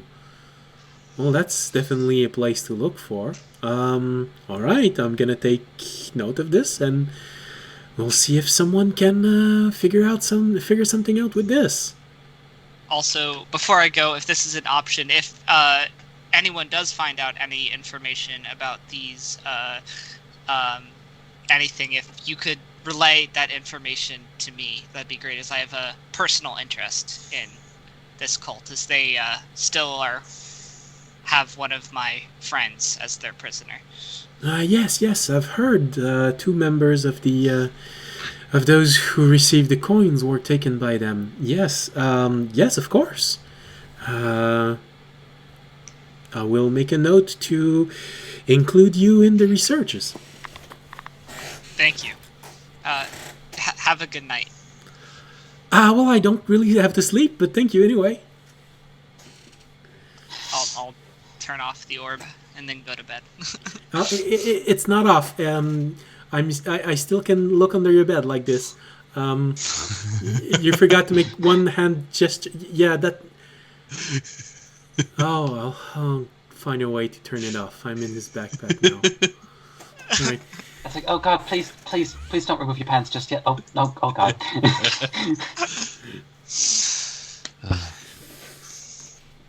Alright, so... For part of the night, you see a weird glow coming from your backpack, and then eventually it closes. Wow, that takes a long time to close. Alright. But eventually, sleep comes to you. Fisher, you most likely just sit down on the bed, and do you try to sleep, or are you going for your usual sentry mode? I'm going to sleep. Oh. Alright. Anvara. Can you go back into the church? I would ask you if you want to sleep, but there really hasn't been anything that happened recently, unless you have a few faith related questions that would really prompt you to want to try to sleep again. Actually, I will. Oh. Yeah, I'm gonna attempt to sleep. All right. Force a sleep through the trance. Yeah, well, it's an odd thing. Falling unconscious. It's pretty alien.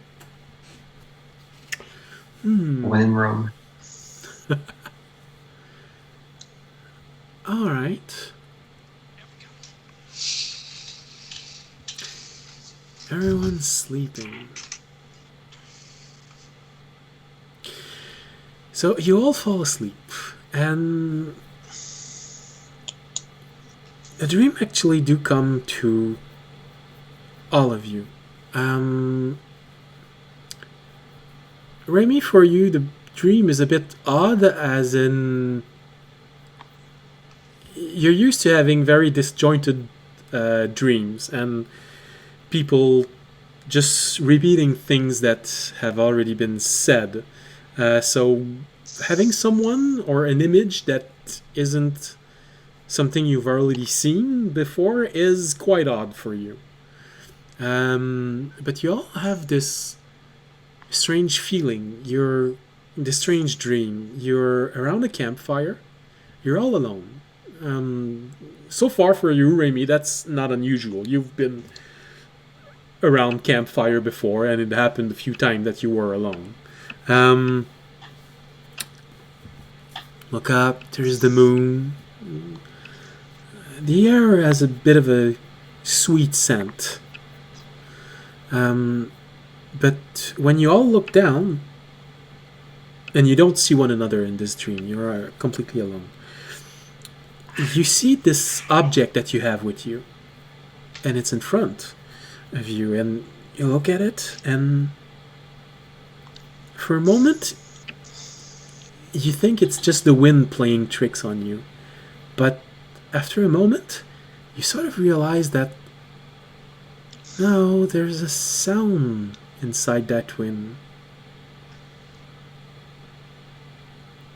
For Remy and Anvara, you hear in the wind this small whisper saying, "Show me. Show me what you are."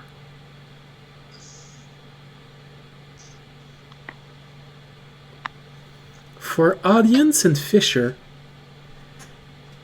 the sound that you hear is different. You hear, "How interesting."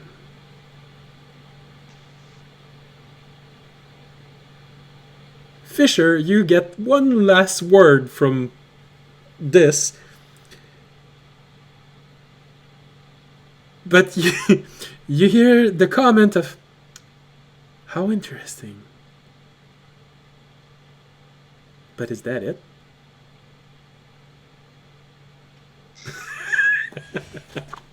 He's a grower, not a shower. No, actually, it's relevant to something that Fisher told me about his object. Yeah, no. It's very on point.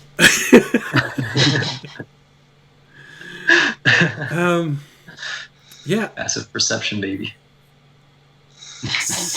That's all there is in your dream.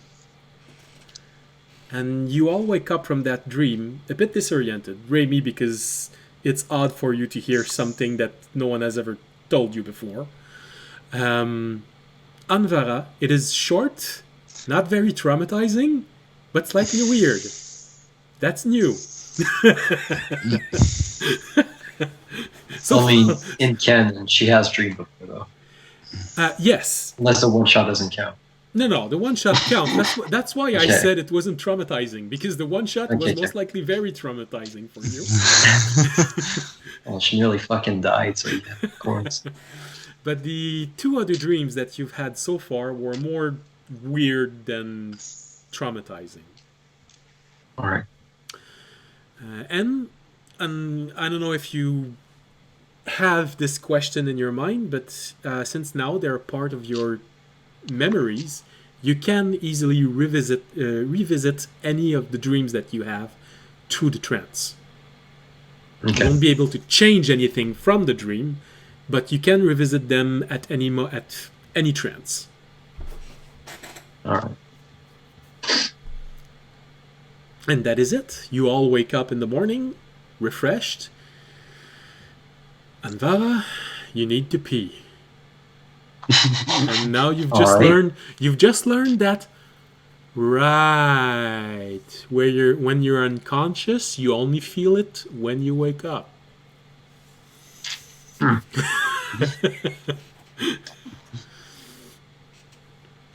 But all right, time to get my gangly ass to the bathroom. You're used to feeling it as it grows during the night and just going whenever, because in the trance you keep being aware of everything. Not to me. By that, I don't mean to say that you have to pee every night. I just thought it was funny to mention it. Yeah, I'm a diabetic elf. Jesus.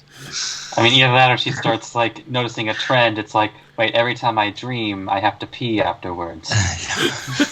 Is this Making is the this wrong what it's connection. I mean, my intelligence is only 10, so. So you wake up in the morning with this odd dream in your mind.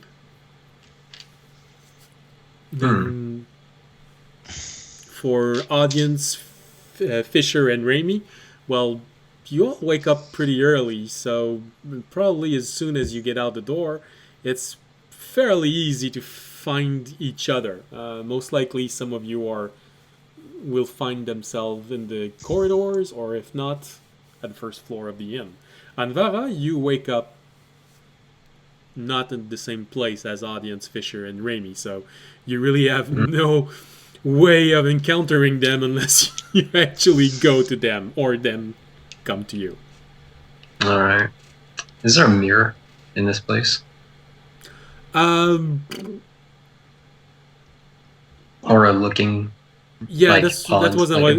I was thinking about. Yeah, if there's something to look in, probably Yeah.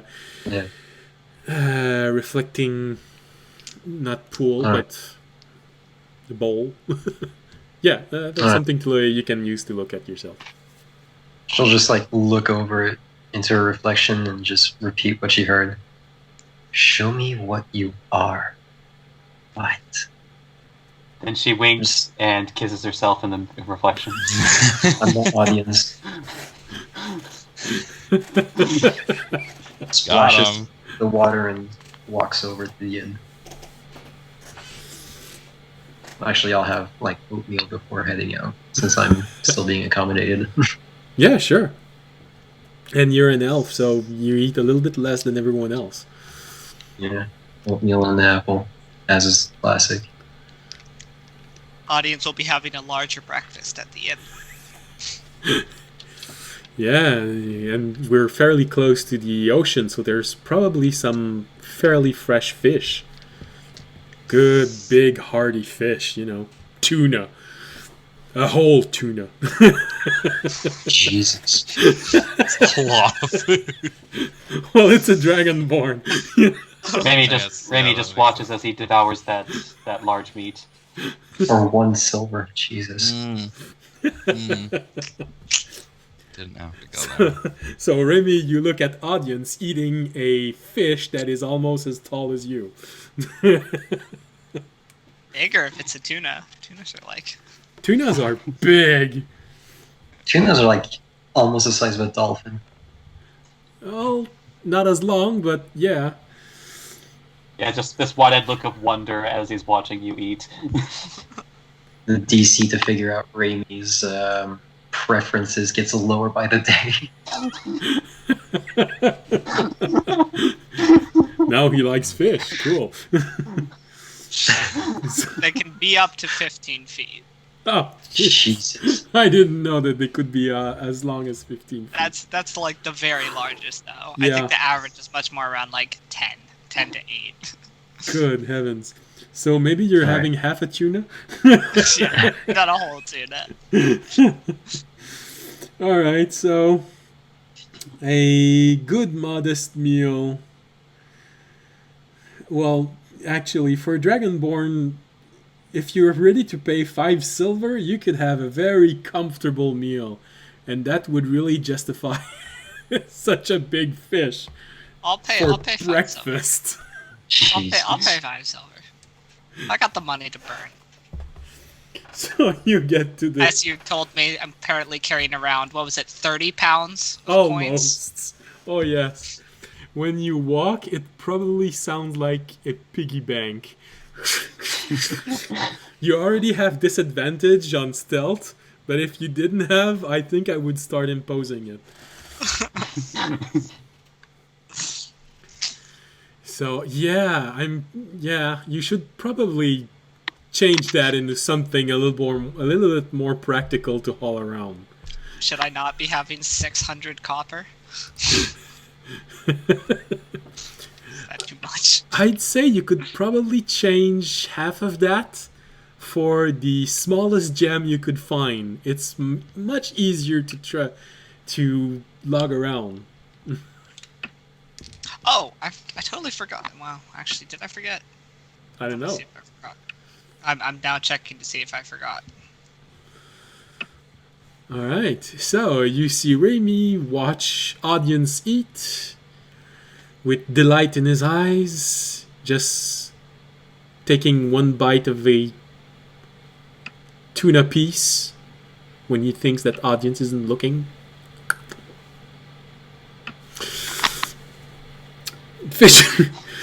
Fisher, when you get to the first floor, you have this really strange sight of audience devouring most of a tuna for breakfast, with Raimi watching him with eyes as wide as gold piece, and from time to time stealing a piece.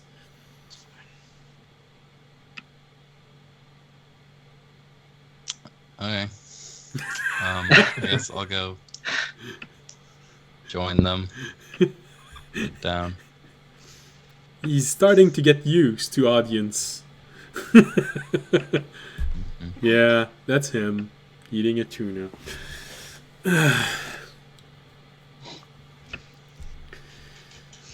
And Anvara, do you do anything else before going back to the inn?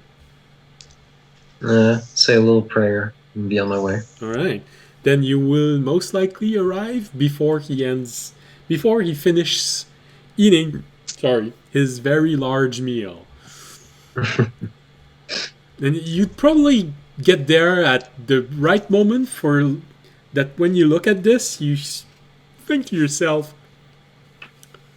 all right, so did he just have that? Or was it complete when he started? Both feel like they make sense. But you get in the inn and you notice audience picking at the remains of this huge fish, and you actually see two or three halflings in the room just staring at him as if they're watching an accident happening in slow motion.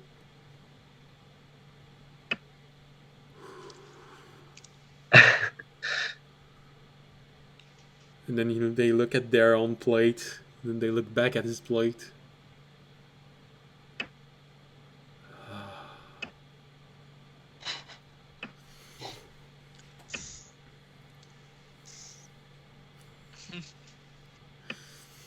You get a few humans who are intentionally not looking.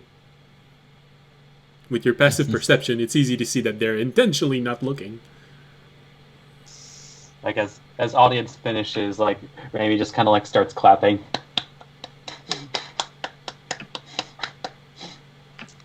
Audience will pat his belly and be like, light breakfast for the day. Oh goodness, I'm getting flashbacks from Asterix. Mm. Well, if you're done with that, then should we head out? I am ready. Do we know where we're... I'll check the map. Do we know which mine we're headed to? Where we're Yes, headed? actually, you're going at the only village situated between the two towns in the middle of the mountain range. It is slightly off the road, and Is it I have the name. Kartarin? Sorry, It's called Kartarin.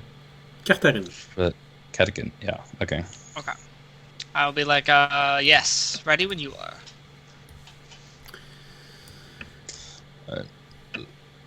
Let's roll.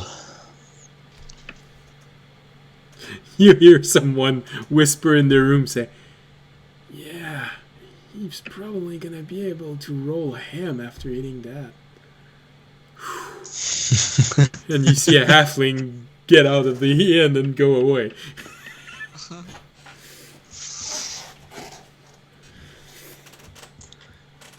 I will, yeah. So we'll head out.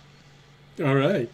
So the group awkwardly just gathers around in the inn and then move off.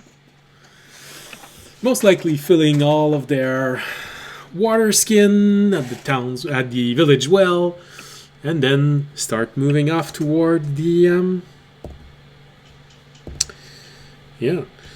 toward the small village nestled inside the mountains. Oh. Well, it's a very beautiful day. Not a single cloud in the skies. The winds are a little more than a refreshing breeze. The ground is a little bit soggy, but yeah. Wow, I really didn't expect to roll this low on 3 rolls. So, so it's really weather on the weather front, an excessively uneventful day. So you walk in this very tight trail inside, nestled inside the mountains. It's almost ravine-like, but large enough for maybe 2 caravans to be able to cross one another without one having to figure out how to let the other one pass. But it's not much larger than this, and you can easily understand why from time to time there's break into the supply line here. Because if there's an avalanche, there's really no other way to get around it. And it's not wide enough to be able to withstand a large avalanche and not have to spend 2 days clearing out the rubbles. But it's pretty uneventful, and you don't even meet another caravan. You just keep on going, and oddly enough, aside from the that the ground makes when you walk, that's about it for the entire day. It's a pretty quiet, uneventful day. Noon passes, and it's not even a full day to get there. So I'd say you get there maybe 1 o'clock. You're just after Good time. the evening meal. You get into this small village. Really not a lot of people. It's really a small village, and you get the feeling that this village probably started to take root because in this region, because people wanted to play a place to rest between the two towns. Because if you had to do it in a single walk, you'd have to sleep one day inside these mountains. And well, usually when you're not inside a plain or a well-traveled road, there's always a chance that you'll get attacked by a creature, especially in mountains or in forests. So it's a small village that probably appeared out of necessity like this. But you get the feeling that most of the income of this village are the various mines that have started to appear at the back of it. You get the feeling that there are probably a few herds of different animals, most likely goat, around. Just looking at how the village is made and the kind of villagers that walk in here. But other than that, you see a lot of dwarves in that village. And you can easily make out behind the village several entrances inside the mountains that audience would probably easily be able to recognize as, oh yeah, sure, that's a dwarven mine, you know. They're pretty proud of their mines. It's not just going to be a hole in the mountain. It's a dwarven mine. There's doors on those things. Alright. And I'm... Raimi feels tall in this village. Well, you feel tall up until the moment that you see the doors that the dwarf use. Dwarves don't do things small, even though they are. So suddenly you have... That's why audience likes doors. Well, that's a bit why I singled you out, because Dragonborn like gems, so they have a lot of relationships with dwarves. And dwarves, when it comes to building mines and mountain keep, they don't build small. So You there's good, a Andre? bit of a Dragonborn-esque feeling to this when you get there. Yep, that's a dwarven mine.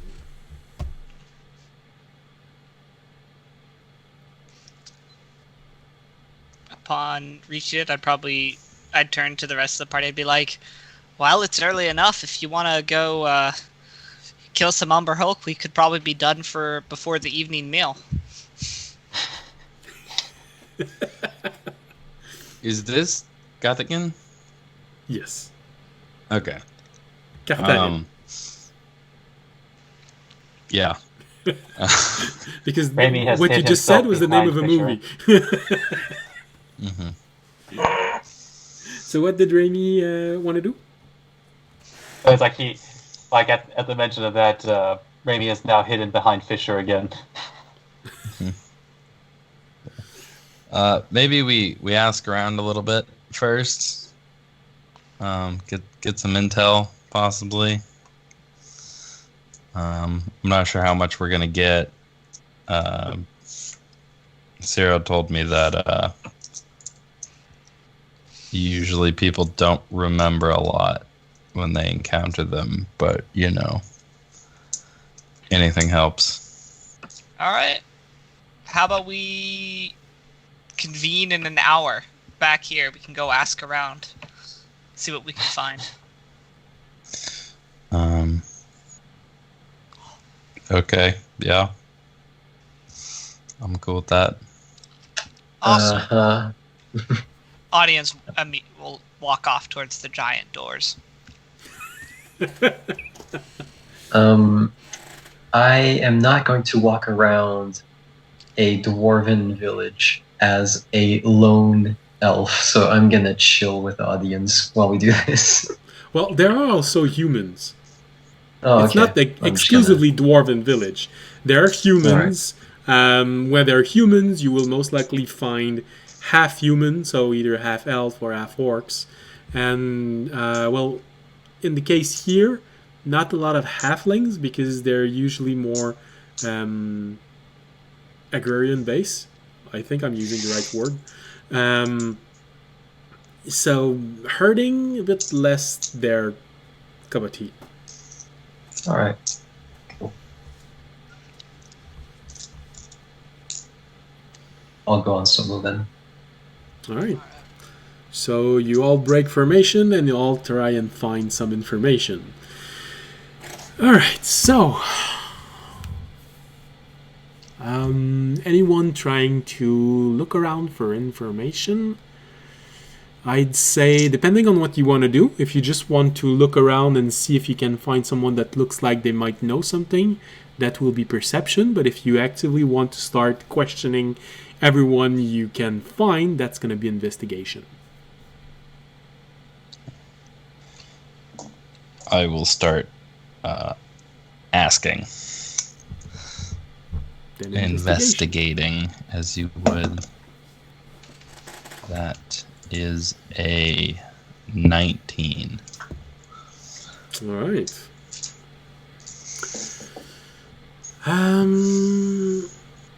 Well, before I'm gonna see what everyone does. Audience.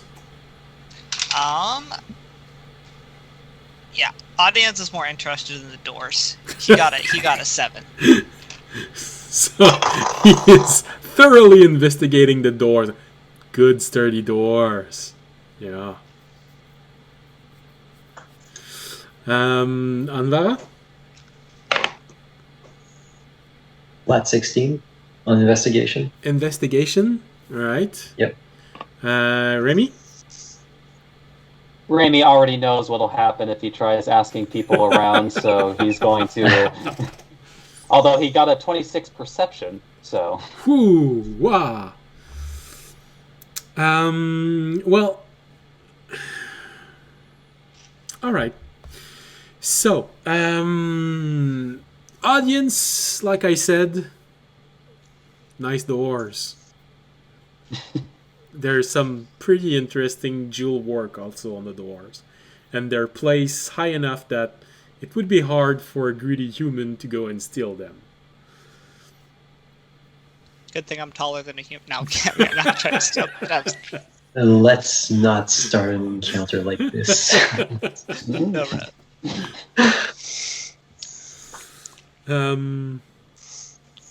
Anvara and Fisher, because anything that Anvara would find, Fisher has rolled high enough to find something similar that would tell the same thing. Well, you actually find that there has been problems in 2 of the mines. The dwarves have actually managed to find a new vein of material. Bit of an exotic one. They haven't had time to explore much of it. However, they were forced to go quite deep underground to find it. And the reports that you get from that after that point are very erratic. A lot of people say that they heard rumblings in the corridors, and then suddenly something appeared, and then there were the screams, and some tried to fight back, and then everyone's running away. And it's that disjointed what you get. Fisher, you had slightly better roll. So from that you hear that some people actually are saying that people who were paying attention to what was going on are actually those who are having the most trouble remembering what was going on. So long as they weren't directly involved in the event, you find people saying that they heard rumble, they heard screams, and they heard a loud roar, and then when they get there, this is when report starts getting disjointed. Again, with screams, and then trying to fight back, and death, and then suddenly someone finds itself out of combat and there's no one around. Raimi, from your perception, you had such a high roll. You actually managed to find yourself in a small tent, or close to a tent, that is near one of the doors. And you catch a conversation between we think is a physician, or at least someone who knows a lot about medicine, both physically and magically. And you catch a conversation of someone just saying, probably to a dwarf, judging from the voice that the other one had, it's always the same thing. Whenever they engage, they get some weird descriptions, but they all have this aura about them. Something's been influencing them. I wish I had more information. All my miners always just say that they get inside one of those corridors, and especially those in the second shaft. They get in, they start mining, and then after a few minutes, one of the walls simply just explodes, and then this creature comes barreling in, and then you get conflicting information. They just turn around, look at what's happening, draw their weapons, and then one of them remembering seeing claws ripping one of my miners apart, and then he looks up and then finds himself on the ground, wounded. Some have even said that they turned around to see their friends attacking them. And then you hear again this physician. There's something odd about this. It's like they're being influenced by something. But it's really not. It doesn't leave any trace. It's not like a spell or anything. That's about the conversation that you catch. They eventually just turn around and circle, just repeating the same thing. Or variation of this. It's just like pressing A after the conversation in an MMO. Yeah, there's it's just like, a little bit of again. Yeah. There's just a little bit of randomness when they repeat, so it doesn't feel like you're just going around in circle of the same conversation. But yeah.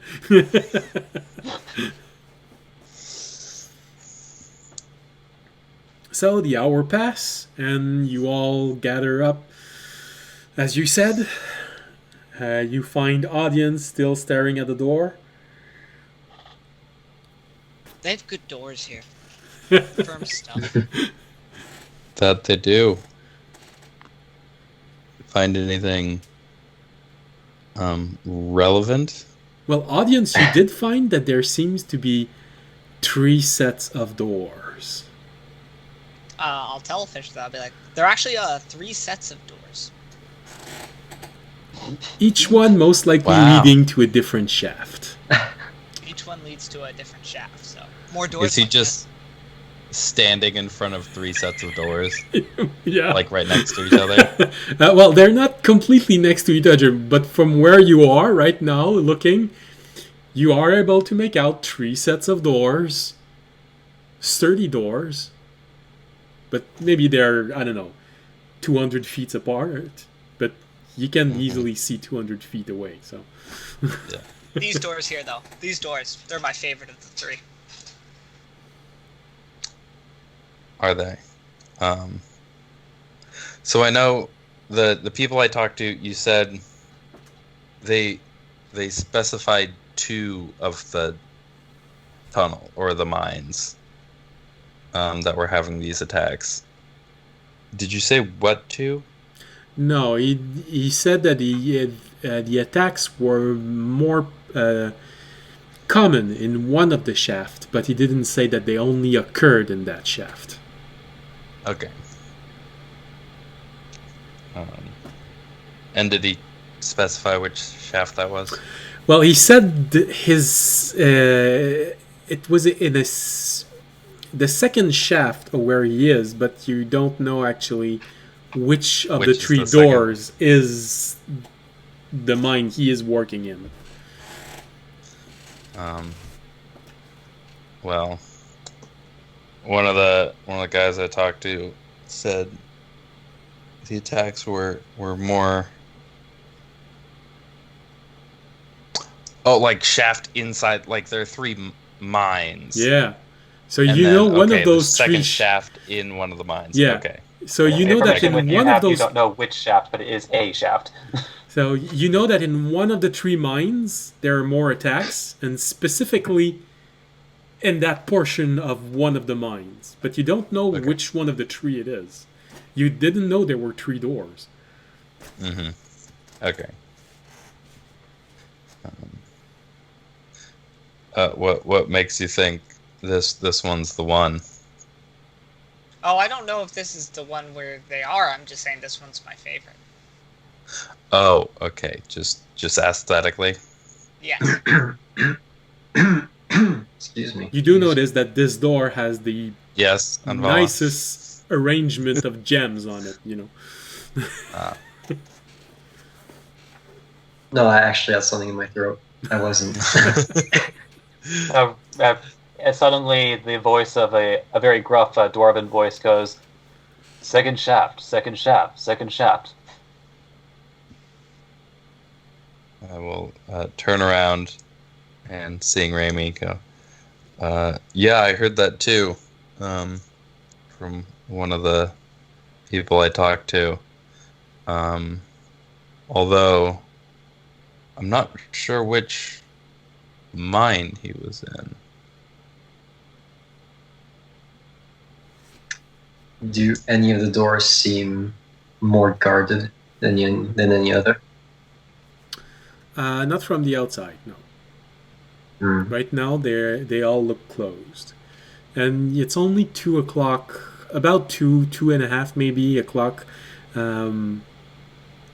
p.m. So you're most likely in the middle of a working shift. So Mm-hmm. The mice always return to their hole. Audience will kind of ponder for a second. Well, he said second shaft, and there are three doors. So it's probably the second door, because 2 goes with 2. So it's the second door, the second shaft.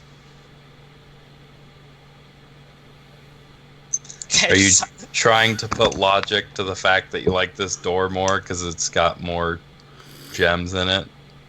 I thought this was the first door. This door was number 1 in my mind. So the second door would be the second door, that way. Here's a question. Yeah, which door is he actually standing at? Is there one on each side, or is he on one of the ones at the end? audience, where would you be? I don't know. I assumed I was at door number 1. All I right. guess I could... Well, when you got there were 3 doors. There was the one in front of you and then one on each side. But you've been looking at there's these one on 3 each doors side. for 1 hour. Oh, so I wouldn't be at the second door. Okay. I'd be like, no, so this is, never mind, I'll take that back. I'll be like, no, this is the second door. I think this is the door. I think this is the door we want. I'll knock it right here. This is where our quest lies. Does Raimi see any miners walking around? Make a perception roll.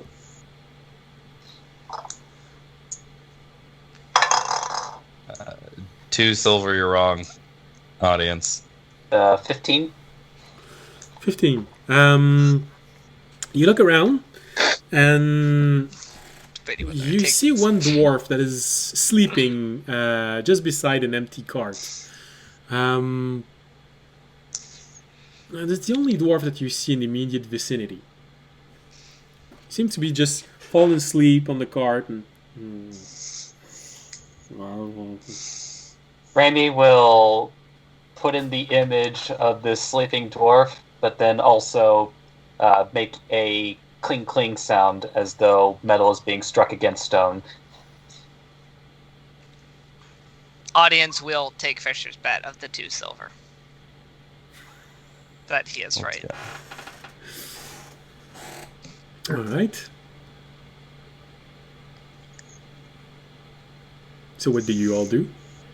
You hear Raimi... So the door... So is the door closed? Can we not just go in? You didn't try to open them. You could. Audience Is will the try to dwarf open. that Raimi is bothering waking up? Well, it depends on how... He hasn't bothered him. He's currently in front of the group, like showing a minor illusion of this dwarf, and then making again, like the sound of like metal hitting stone. Oh, okay. Yeah. I thought you were like trying to wake him up with that sound, and I'm like, okay. No, he's trying to wake not you a bad up. idea. Really. Yeah. As it were.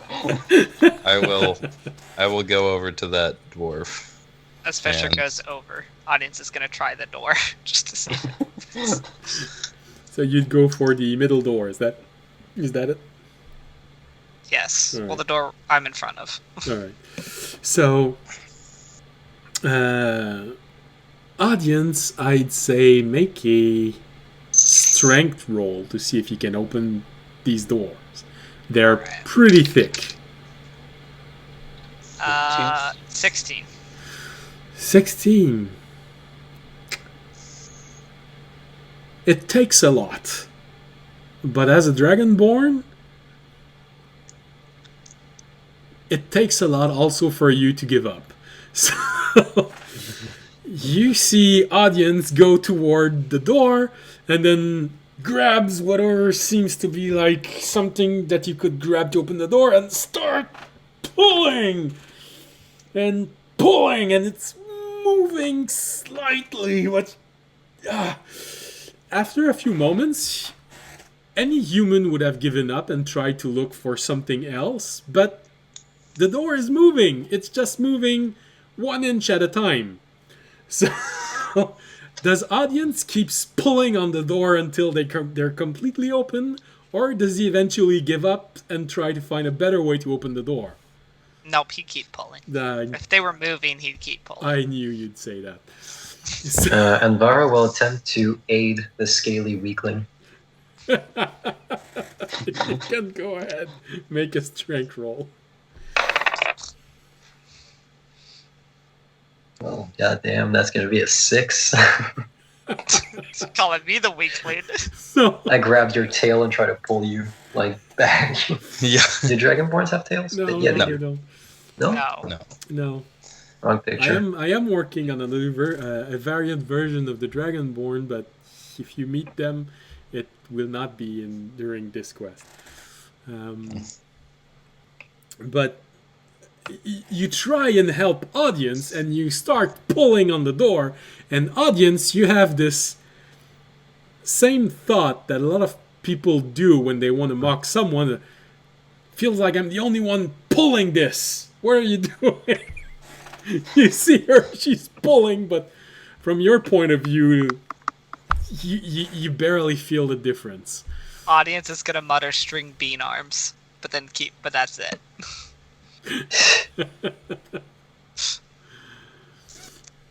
So, Fisher, as you are looking at audience, put way more effort into opening this door that probably needs to be. You go toward that dwarf that Raimi is pointing to. And what do you do exactly to awaken this dwarf?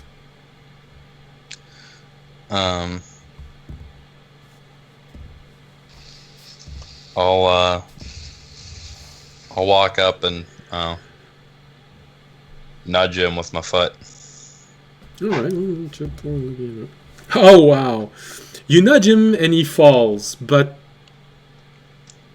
you get the feeling that he's passed out drunk because he is not waking up with a natural 1.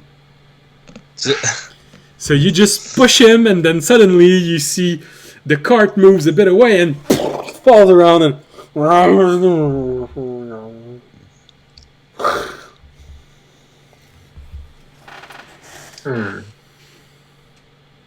Raimi walks up and a woman's voice shows up.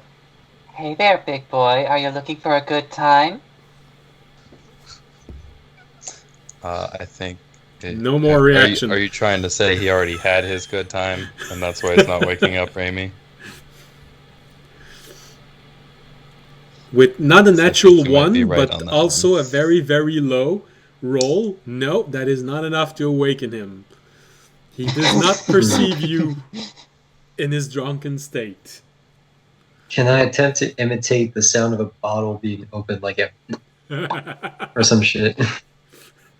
Maybe more in the line of a cask being open.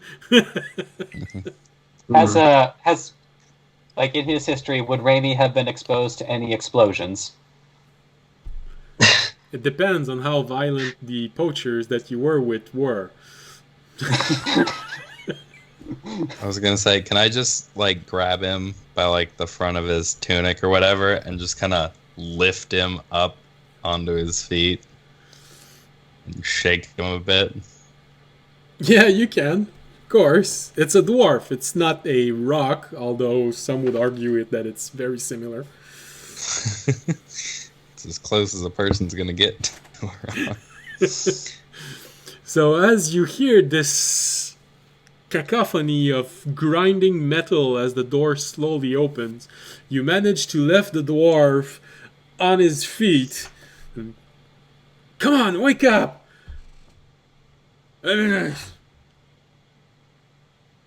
What do you want?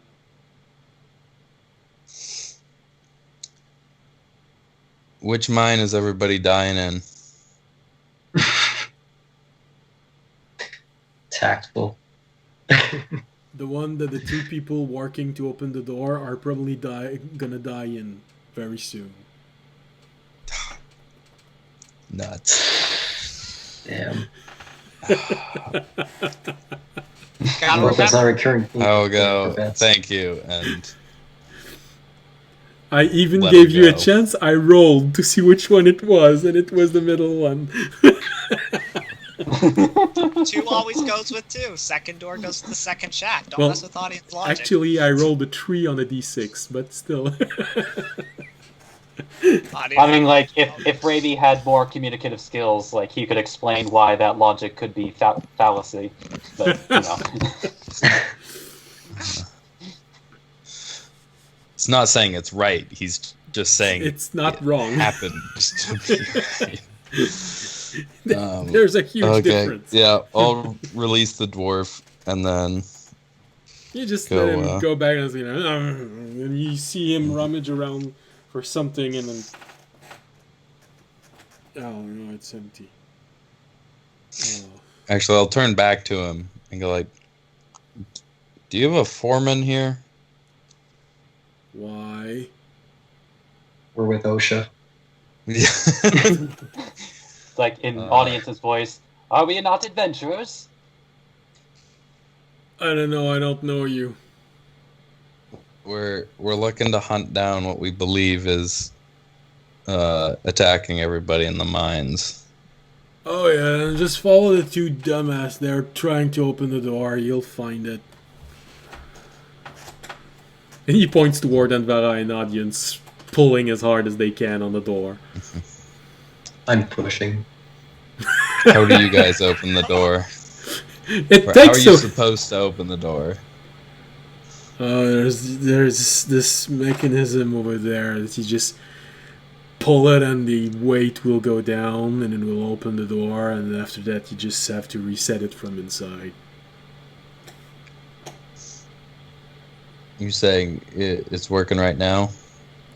No, I'm saying they're pulling for nothing. They just need to pull that there. Sounds. Thanks. Yeah, have a good rest of your sleeping off. Thanks. You too. Sullivan's voice comes up. Thank you, big boy. And then Raimi walks back over that's to audience. creepy. Okay, sorry about that, and I'll give him a copper piece. Oh wow. Yeah, I'm sure I can use that for something.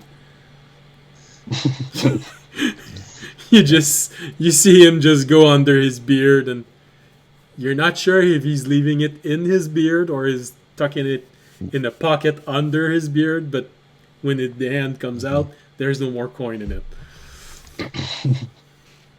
I'll go over to the mechanism. Is it as easy as lever pull?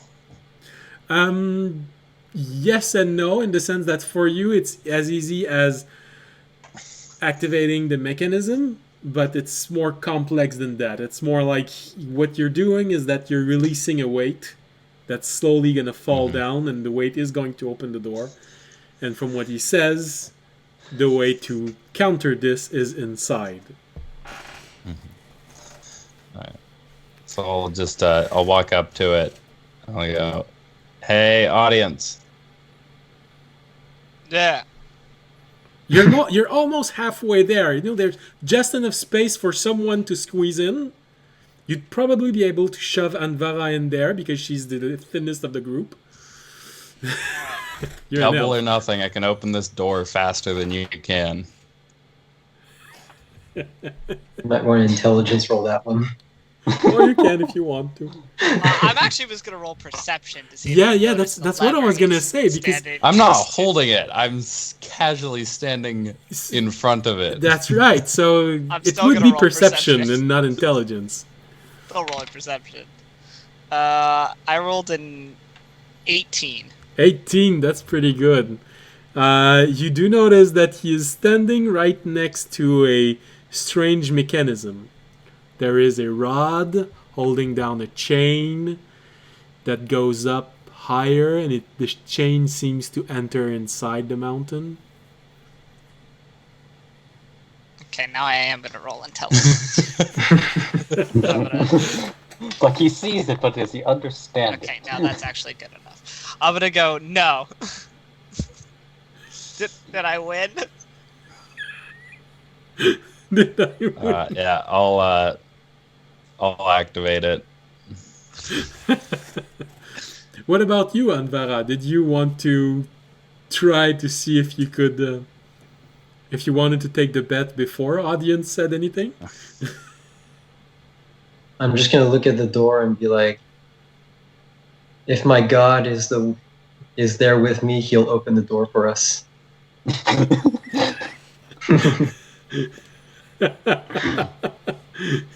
Nice. So Fisher, you've just been upgraded to a god. I was gonna make that comment. As long as So the that door would actually make it that the bet that you took with Anvara has a really weird twist. Because if you have become sentient because of your own action, you've just been upgraded to a god. So that would also mean that a god gave you your awareness. can't win.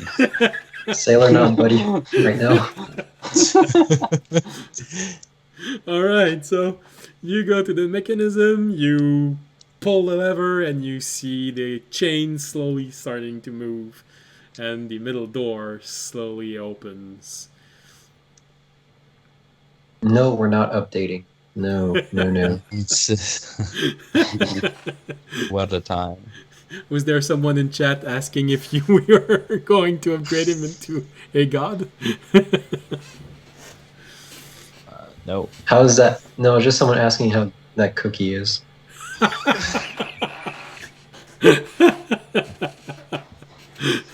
I don't mind you As- answering them. We're almost over for the night, so you can answer this. Yeah. I'll walk in and hand audience the 2 silver and make a passing comment to Anvara. Guess I'm your god now. I will. Did my... I- Oh, go ahead. Oh no, I was gonna also make the passing comment when he handed me the silver. This is the second bet you've lost to me. You should probably stop giving me all your money. To fish. Was my passive high enough to notice the mechanism before calling that out so I can, like, wink at him as he walks by?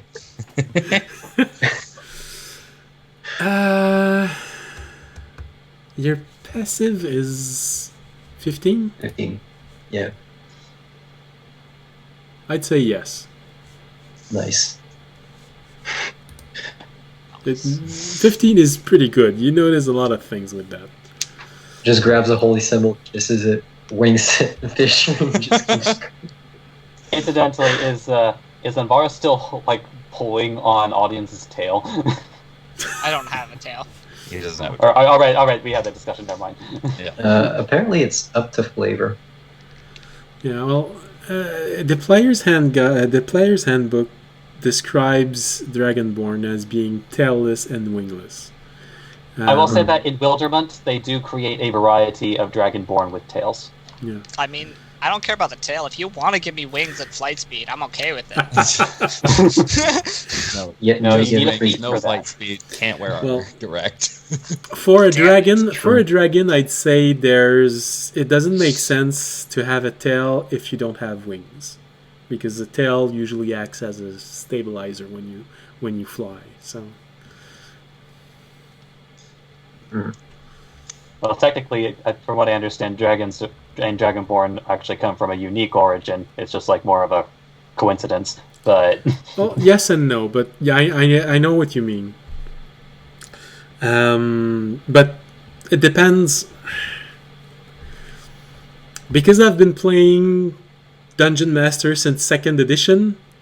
There are a few details about the history of the Dragonborn and their origin, lore-wise and mechanic-wise. That dates back all the way to the 2nd edition. So, yeah, Dragonborns are a bit weak compared to what they were in their very first, let's call this alpha version.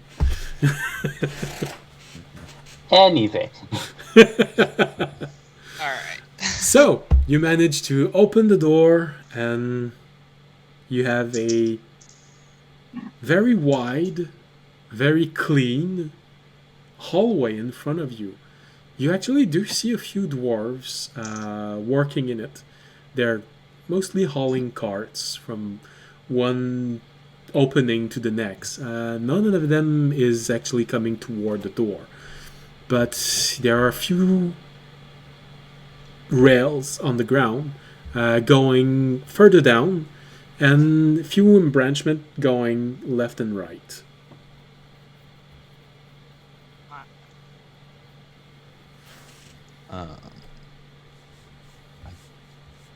Walk up to one of the dwarves and ask,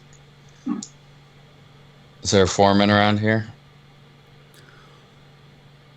You get the dwarf who has a very dirty face. Get the feeling that he's been working for a good while.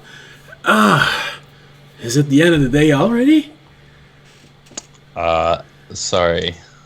Not quite. Oh, that's a good thing. You wanted to talk to who? Foreman? Somebody that Oh, yeah. in charge down here? Yeah. You can find him down the corridor. He's in the main hall. You can't miss it. Literally, if you miss it, you really shouldn't be in here. Fair enough. If you go down there, tell him that we've been having a little bit of trouble in the third shaft of the mine. We've just hit a denser vein of metal. We're gonna need a bit stronger equipment. Could you just relay the message for me also? Sure. Good, thanks. Well, be careful. You know, it's a dwarven mine, but it's also a dwarven mine, so... Fair enough. I'll let you get back to work. Alright, and he just goes back down on his cart and start pushing it in one direction. And I'll turn to everybody else.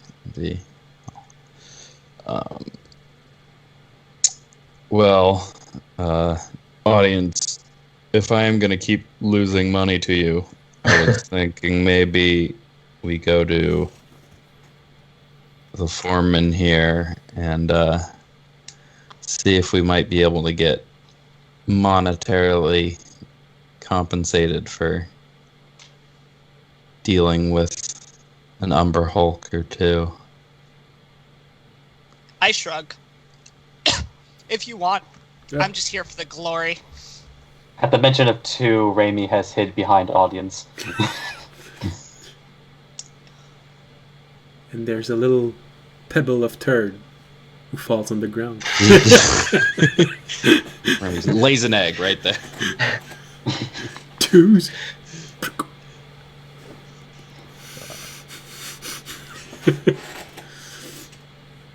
I'll show you. Money's never bad, but I'm just here for the glory of the kills. Well, in that case, can I have your share? No. So then you're not just here for the glory. I don't think it would be fair to give you so much when you seem to like to lose it. To be fair, Well, exactly. money, You that give is. it to me, and I would slowly give it back. I think I'll just take my share. It's like he's paying you. I am. I like to think of it more as, it's money well spent, as long as it's getting you to use your brain more. And then I'll head off towards the direction of the foreman. All right, so you all head down the shaft. Not the shaft, the hallway. And just like the dwarf said, it's hard to miss because you walk maybe for 150 feet, maybe 200. A bit hard to tell. There's a bit of a curve to the corridor. And you find yourself in a huge hall. There are dozens of pillars holding down the roof of this mine, but the roof of the mine is roughly 100 feet over your head. The pillars have all been beautifully carved. Their stations placed all around the border of this huge hall, which are all there to refine the metal and also gems which are being piled in. It doesn't seem to be very pricey gems. Seems to be a lot of quartz and sort of gems like this. But still. At the center of it, there's this tent that was placed there, and you see someone under it, a very energetic dwarf, barking out orders left and right, and you see another tent behind this one, who seems to have several injured dwarf in it. And of course, on the other side, you see a huge place that has been constructed to hold alcohol and food. Awesome. I'll walk up to the one barking orders. As you approach, you hear him just say, "Don't forget, the dwarves inside the first shaft have had problems. They need better tool. I think they found a better mineral there. Most likely a gem, something that will be a bit more worthy of this. Second shaft, stop bringing me more wounded. I want this solved. Fourth shaft, come on, get over here. Show me this new material you've found. None, just more copper, I bet." He really doesn't seem to be noticing you. He is really busy giving orders and evaluating things. Shout out of him. Excuse me. Doesn't seem to notice you, and at least not the first time. I Audience is will gonna yell, walk "Hey!" up very close. in a loud, booming voice, as loud as he can. And audience is a pretty loud voice. So now he gets this in stereo mode, with Fisher on one side and audience in the other. Yeah, what? Who's talking? Oh, Hey. yeah.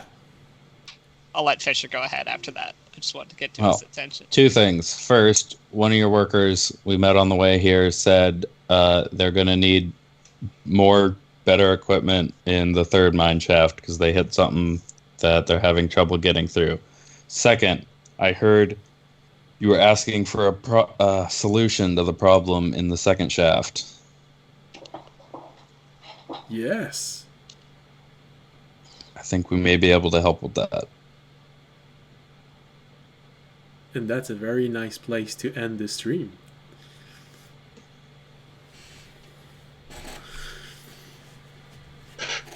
guys ready to go die to some Umber Hulks next week, boys? Let's go. Let's Yeah. go. That is a very nice Slats Yeah, place girl. to all end. slots are feeling good. Let's fuck shit up. Come on. That is a very nice place to end this session as you hear the echo from this "We can help you" inside this frame slowly fades to black. To bat. And this is going to be it for tonight. That's what we're all gonna see next week when we die. Screaming horribly, surrounded by dead dwarves. Yeah.